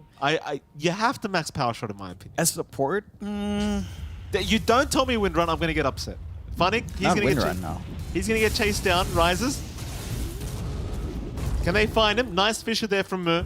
There was a Shackle out, locking him down for a while. Funnick's still going to run away. Cookie in from Soul to try and break the gap. Problem is Stonebank's right in the middle though. Stonebank may have overextended, but he's got an Aegis up. They'll find the first life. Pulverize. Soul's going to die in the low ground to the Pulverize damage. Stonebank now right back on top of the Troll. Hurricane him back. There is no surviving for Rises. He will try it, but there is just no chance. Hot enough for you? Apologies, John. Would you like to finish your point on the Wind Range? I mean, at this point, Shackle and Power Shot, I don't know if... Because Power Shot's damage is nice, but if you're going for the damage, you go for that in lane. Right? Like, its maximum output is in that first 10 to 15. That's what I'm saying. But as a support, remember, like, Tim's playing this hero, he would go Wind Run and Shackle. Yeah, but that's Tim's. Yeah, but that's the most effective we've seen Wind Ranger, so... A Monster tries to run down Moose. Yeah, I mean, it depends on the game. If you are support, I'd say Shackle has a place. Funnick's going to get chased down. All his Spidings will go.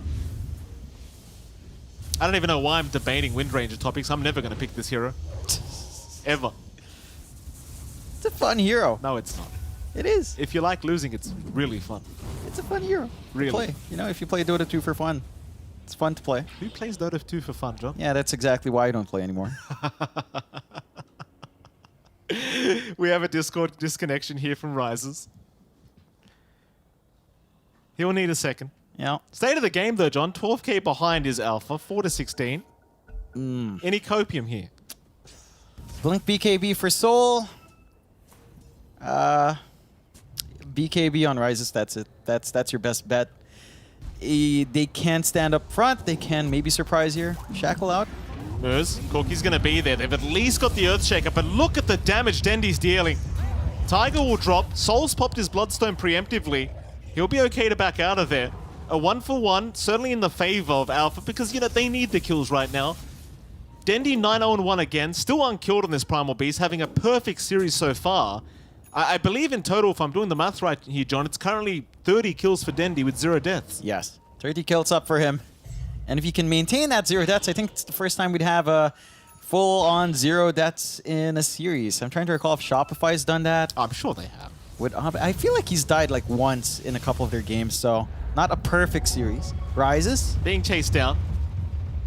Dendy, I mean, the damage output's insane. He's forced the Battle Trance to try and get away, but the Fish is there to follow up, and this is why Troll just doesn't feel good. Right? You pop the Battle Trance, guess what? He's got no status resist. No. He's just going to get stunned, and you just control him or just kite him. Yeah, it's... I don't know. Troll is a funky hero. We've seen a lot of players try to make it work, especially from the last tour as well, even from C. It's been a bit topsy-turvy. And for anyone at Valve watching, I'm not saying give Troll status resist. Please do not do that. You've just given them ideas, Mike. Please do not do that, Mr. Ice Frog. I do not want to... Like, imagine Battle Trance gets popped and he just has like 80% status resist like Ursa. Ooh. That's a quick Shackles out from Crawler. Very good. Right on the blink. Radiant's top tower does stop at least a kill. Yeah, no, Troll with stat resistant Don't do it. would be interesting, but Don't do it. wouldn't that just make him almost like a carbon copy of Ursa in a sense? It would. Right? Like you have a stacking right-click modifier. Maybe this goes back to my taunt idea, John. What if the person he hits first gets taunted? Think about it. Like a reverse fear Yeah. from DP. Yeah. It could be interesting. Could be. I don't know if it's good. I don't know. I'm not smart enough to figure out how to buff that hero. Dendy breaks the smoke. He does. Dendy gonna cop a lot of damage. This could be his first death, but Mers with a four-man Fisher, and Dendy's gonna turn right back around. Oh, Mers. There he is, doing it again. Crawler and Tiger. They're gonna drop. Moose might go down for this, but that's just perfect. And that's a mask. That's art. That's art. Picasso would be jealous. Yeah, I mean, that was Alpha trying to go out for a smoke play. Gets busted on. Pretty tanky target. And they're just playing so coordinated here on the side of Bait. They managed to get a good push going for Stonebank up top as well. All outer towers gone now. Well, a tier 2 still standing, but not for long. Soul won't be standing for long either. Soul's gone. In we go for the tier 2 top. Bye-bye tower. I heckin' love Lena. Yeah, great hero. Stonebank. Keep moving onto that high ground. Look at that.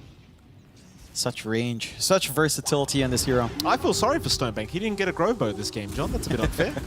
Shackle's out. That'll lock him down for a few seconds.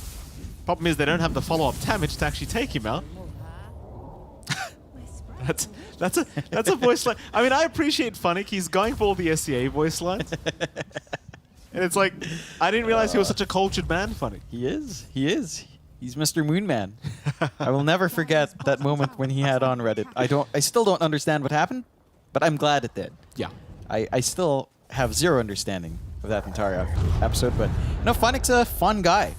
He's a guy that's just very cheerful and with the community at least. So there's that. 6-21, 18k lead. AC up for Funnick. Speaking of the double, if you are Alpha, you could play high ground. You could get this shard up on Soul and try to stall the game out as much as you can and just look for angles in. I guess one play down the line is, I don't know, this is really severe copium. Ags up on Tiger, gobble up play, rises, just throw him in the back line and just let the troll clean up. Good scan on that smoke though. Very good scan. See what they can get out of this. I mean, maybe they could still find... Oh, Dendy's already caught one. Crawler going to be pulverized up. BKB as well. Dendy just soloing the 1v4 at the moment. Onslaught forward. Looks like they'll find the Leshrac. Soul is set to fall as well. Tips out to Lowdine. Why? I don't know. But he gets a tip. Yeah. I mean, again, another smoke attempt from Alpha. Great read from Bait. And it just really shows you how Bait is probably the most improved team in this DPC. Like, we've seen them, take games off in some of their series. But in these last two series, I think in the first half of DPC, we would have rated Bait at the same power level as Alpha and Tia. Yeah. Now they're in just a completely different level. And it just shows you how fast you can improve in the DPC in limited time frame. I'm excited. If Bait does it here, which does look likely, then next tour is going to be exciting for that team. Oh, here's one of your favorites, John. We've got the Ags up on Dendy now. Look at the Gus. Dragon and back mid pulverize. They've already found rises. Stonebank gets caught, but there's your Echo Slam. Moose, have some mercy on them. Have some mercy on their souls. Or at least Soul on the Leshrac. He's gone. Tiger's down as well. I don't know. Is it just time? Yeah. It's time. There you go. There you go. Always on your call, Mike. I feel like you've got a John. direct line to a lot of these teams where they just listen in. Is Mike calling GG yet for us? All right, let's follow Call me through with that. Bogdanov, Jonathan. Alpha, another rough one. Maybe some issues in draft. It is better than game one, but I feel like they had better presence in game one with their aggression. They had stronger starting lanes. They managed to find some kills here and there. This time around, they let the Funnick Broodmother through. They start with the Lycan, but they went with Wind Ranger, which still boggles me. I'm really not sure what that lane was about, and I love it. If you can't defend Wind Ranger, then nobody can. No. Because you love this. I love that This, hero. you love this garbage, Yeah. is what I want to say. It's fun. It's fun. I wouldn't take it in DPC, but it is fun. Right. Maybe that was the plan for Alpha. Have a little fun in this Maybe you last can game. jump in and coach these boys. No. All right. Well, I mean, at the end of the day, I suppose Alpha was Alpha, Beta was Sigma, and what we do have is a few Betas here on the panel. Let's throw to them. Thank you very much, gentlemen. And we might not be Ooh. fond of Wind Ranger, but we are fond of Dendi. And Dendi, for the first time ever, has managed to secure a slot in Division 1. It took a while. It was very difficult until the very last days. But boys, he's done it. And Panda, you must have been waiting a long time for this one. And you finally get to see it with your own eyes. Not just me. I think a lot of people have been waiting for this result that Bait gets to keep their slot in Division 1. We will see them again. We do not see the team disband, get a new ID, get a new roster, change the region again. They're staying in NA. This is the sad clip we saw, Troll. This is Troll Straight to sad. versus Brood in a nutshell. Yep. I mean, unfortunately for Alpha, they will not be celebrating like Bait, as I think this will make sure they're going to Division 2 here, and they have a lot to improve upon. To be a Debbie Downey here, I know we're celebrating Bait here, but I'm gonna, talk a little bit about Alpha and what they reality could do better in the next seasons here. Like draft-wise, they had a lot to learn. They have been improving a bit. Their laning stage has been good, so they can keep that up for the most part. So if they can work on their drafts and their team communication, I think this team could be a real contender in Division 2. One of the unfortunate things about Division 2 is the reality is, unlike with Division 1, right? Division 1 happens first and then Division 2. So they have a long time to wait before they even get to play again within that Division 2. From what you've seen here, boys, do we have faith that any of these members of Alpha will stick together long enough until then? Looks like the two other betas in the casting desk maybe as well have to wait for a while until they get to cast again. I mean, you just basically take the downtime on basically what Dendi said in the last interview. You know, we've got the pillars where to construct upon, work on our ideas, continue playing our Dota, so to say. Every team has their own ideology, just comes together with the minds and the chemistry. So take the time to kind of recess. The season didn't start how they planned it, but now they can look towards the future, get for better results, maybe keep them in Div 1, maybe contend against the other top teams that North America has to offer. Yeah, for sure. I think they can definitely do all those things, and it'll just be a game of time for both squads, because I think neither of these squads are particularly happy with their placements this tour, right? Bait, we talked to Dendi. This isn't what they really wanted going to the tour. This is kind of just like a breath of relief. Like, at least the damage wasn't that bad, right? So they're continuously improving. And, Dendi, he's been showing up, right? He's been showing up in spades in all these matches. Moose has looked great. Stonebank, he's looked shaky, but on his Lina, he looks great. So they're finding some heroes that they really can fit themselves on. And we haven't seen a Funnick Brood in forever, but he also looked really good on it. He definitely did. And also the thing that we didn't really talk about at all here, it's not just Alpha, but it's also Theath. They have no say in this. They're just out as well. Yeah. Bait actually dispatching the two teams that have both two of the newest players in the form of Theath Gaming and Alpha, who don't really have that many American players. Monster's the only representative on the team, and he regrettably will be out of the running. One thing I loved about what Funnick did this game is his itemization. Most broods that we've been seeing go straight in for the Guardian Greaves, make sure they get those GG boots and that sustain. He's like, nah, man, I'm going to just buy Pipe. The fastest one in the region so far, because he looked at the lineup and he's like, what's Leshrak gonna do if I buy this item? And it makes life so much easier for him, but not just for him. It made Dendi pretty much unkillable whilst he's inside the BKB. Dendi just, yet again, He was off. unkillable. He really was.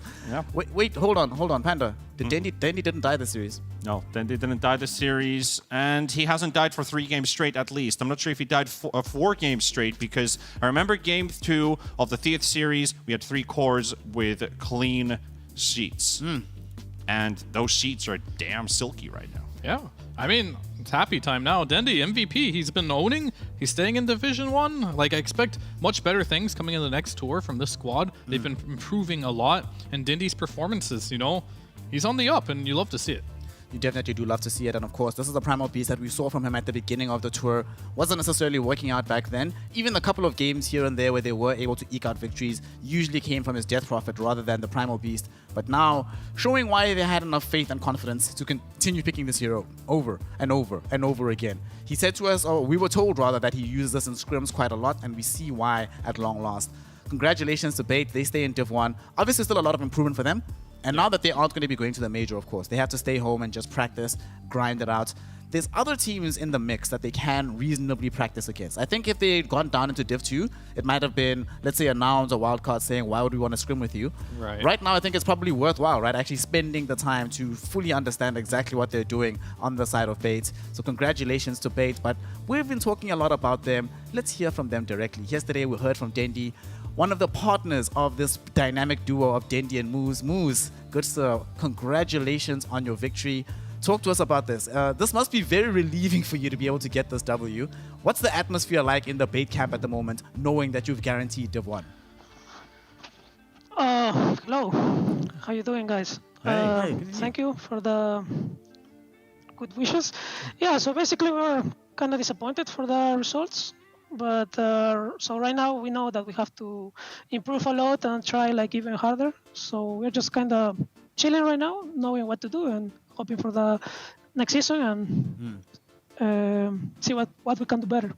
I mean, speaking of one of the things that you did really, really well in this particular series, you busted out this Earthshaker. You were the first team to pick this up at all within the North American region.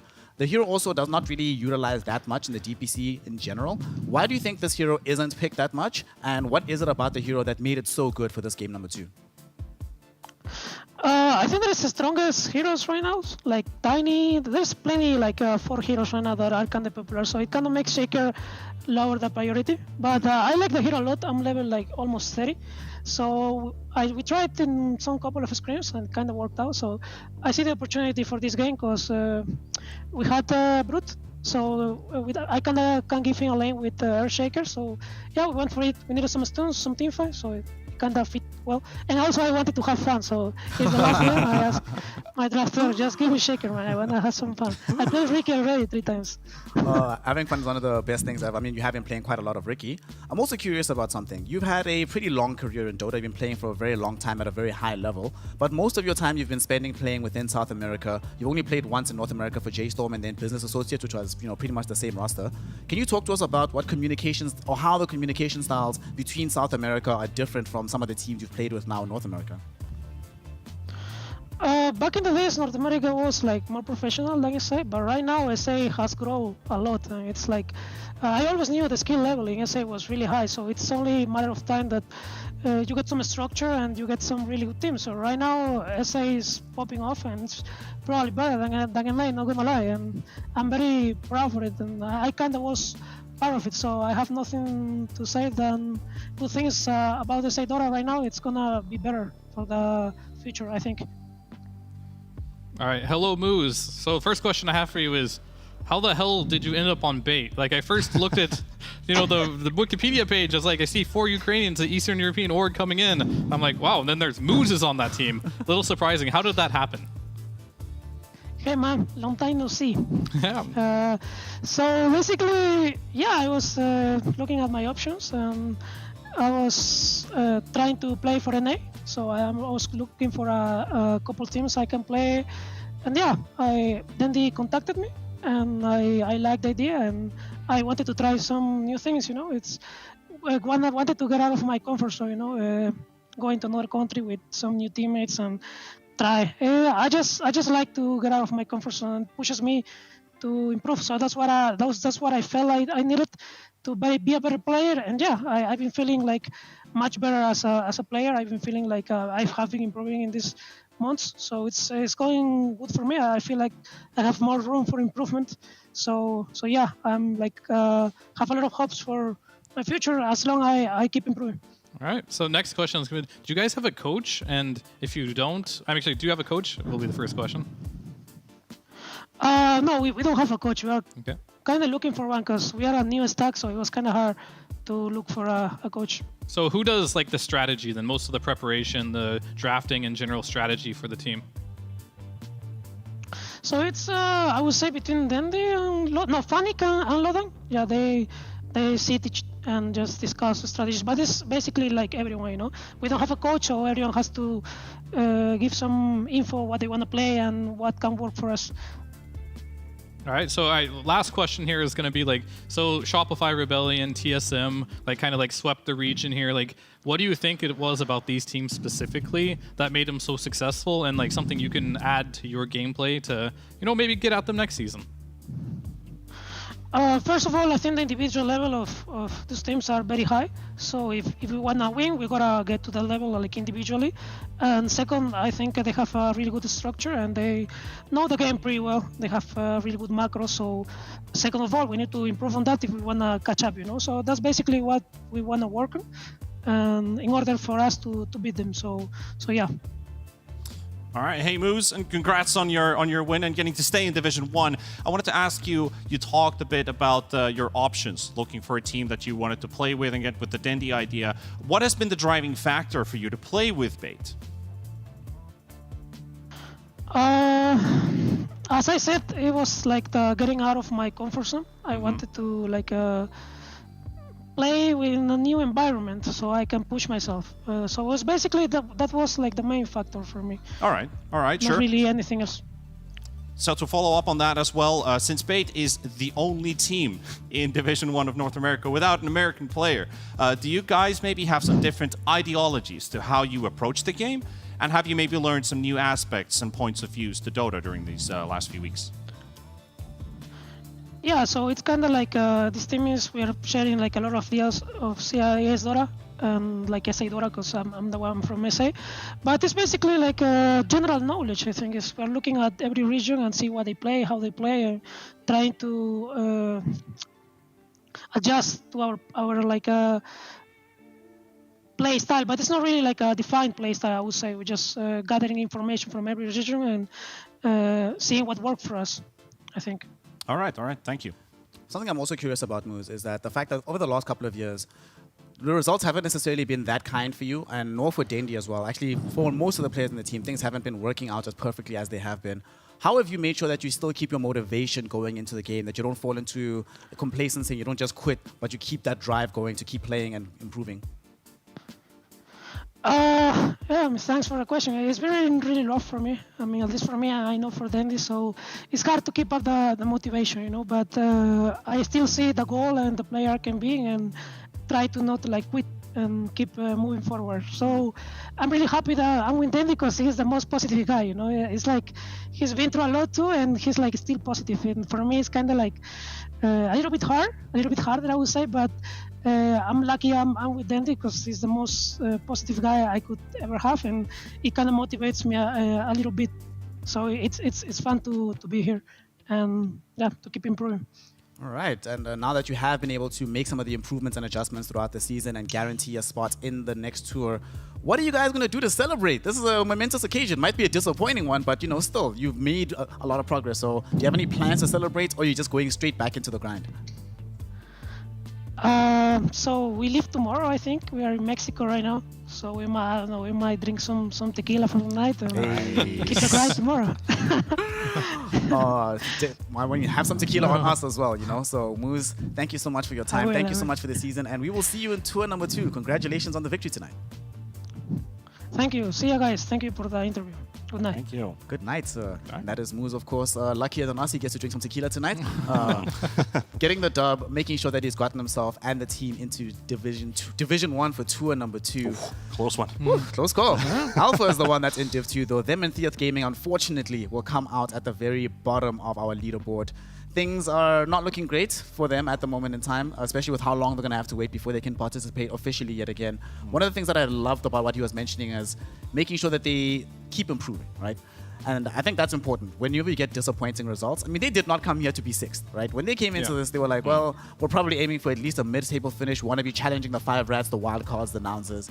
Where they are right now, it's by the skin of their teeth, but it's something to build upon. You were mentioning a lot, Panda, that foundations for a team is much more important than just getting instant results, especially when the team is new. And I think what really kind of weighs a lot here in the way that he spoke it out is the fact that you're playing with 2 players who've been playing since TI1, TI2, since Dota 1 days, and they said that they're still improving their product. I think that is just amazing to hear that even the oldest of the most, somewhat legend status players playing in your team still find a way to push themselves forward and continue to look for new opportunities, new kind of ideas, and new approaches. It's just great to hear. Absolutely great to hear. One thing that's also really great to hear, like what Panda's mentioning, if you've already won a TI, you've been at the top, you've been at the zenith, it's difficult to look back for. You've been in that position yourself, right? Where you win, you're at the top of the mountain, then things start going really awry, right? So how on earth is Dindy still so happy, honestly? Like, given how long ago he was at the top of the mountain, like, it's kind of superhuman at this point, really, right? Yeah, I mean, I have a lot of respect for him that he Yep. can still continue the grind. Things haven't been great for him. I mean, they're not terrible now. Like, he's getting some wins, but, like, it's a lot of mental fortitude and a lot of passion and love for the game, and I really respect what he's doing right now.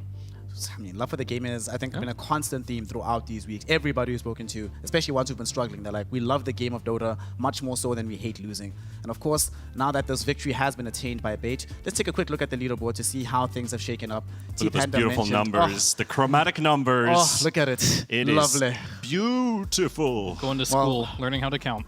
Not if you're, I mean, it's NA, right? NA math. This is an NA math lesson, yes. Sad for Theater and Alpha, though, because, whew, not where they wanted to be. They might need the Fear Summer School here, Panda. They need some remedial lessons.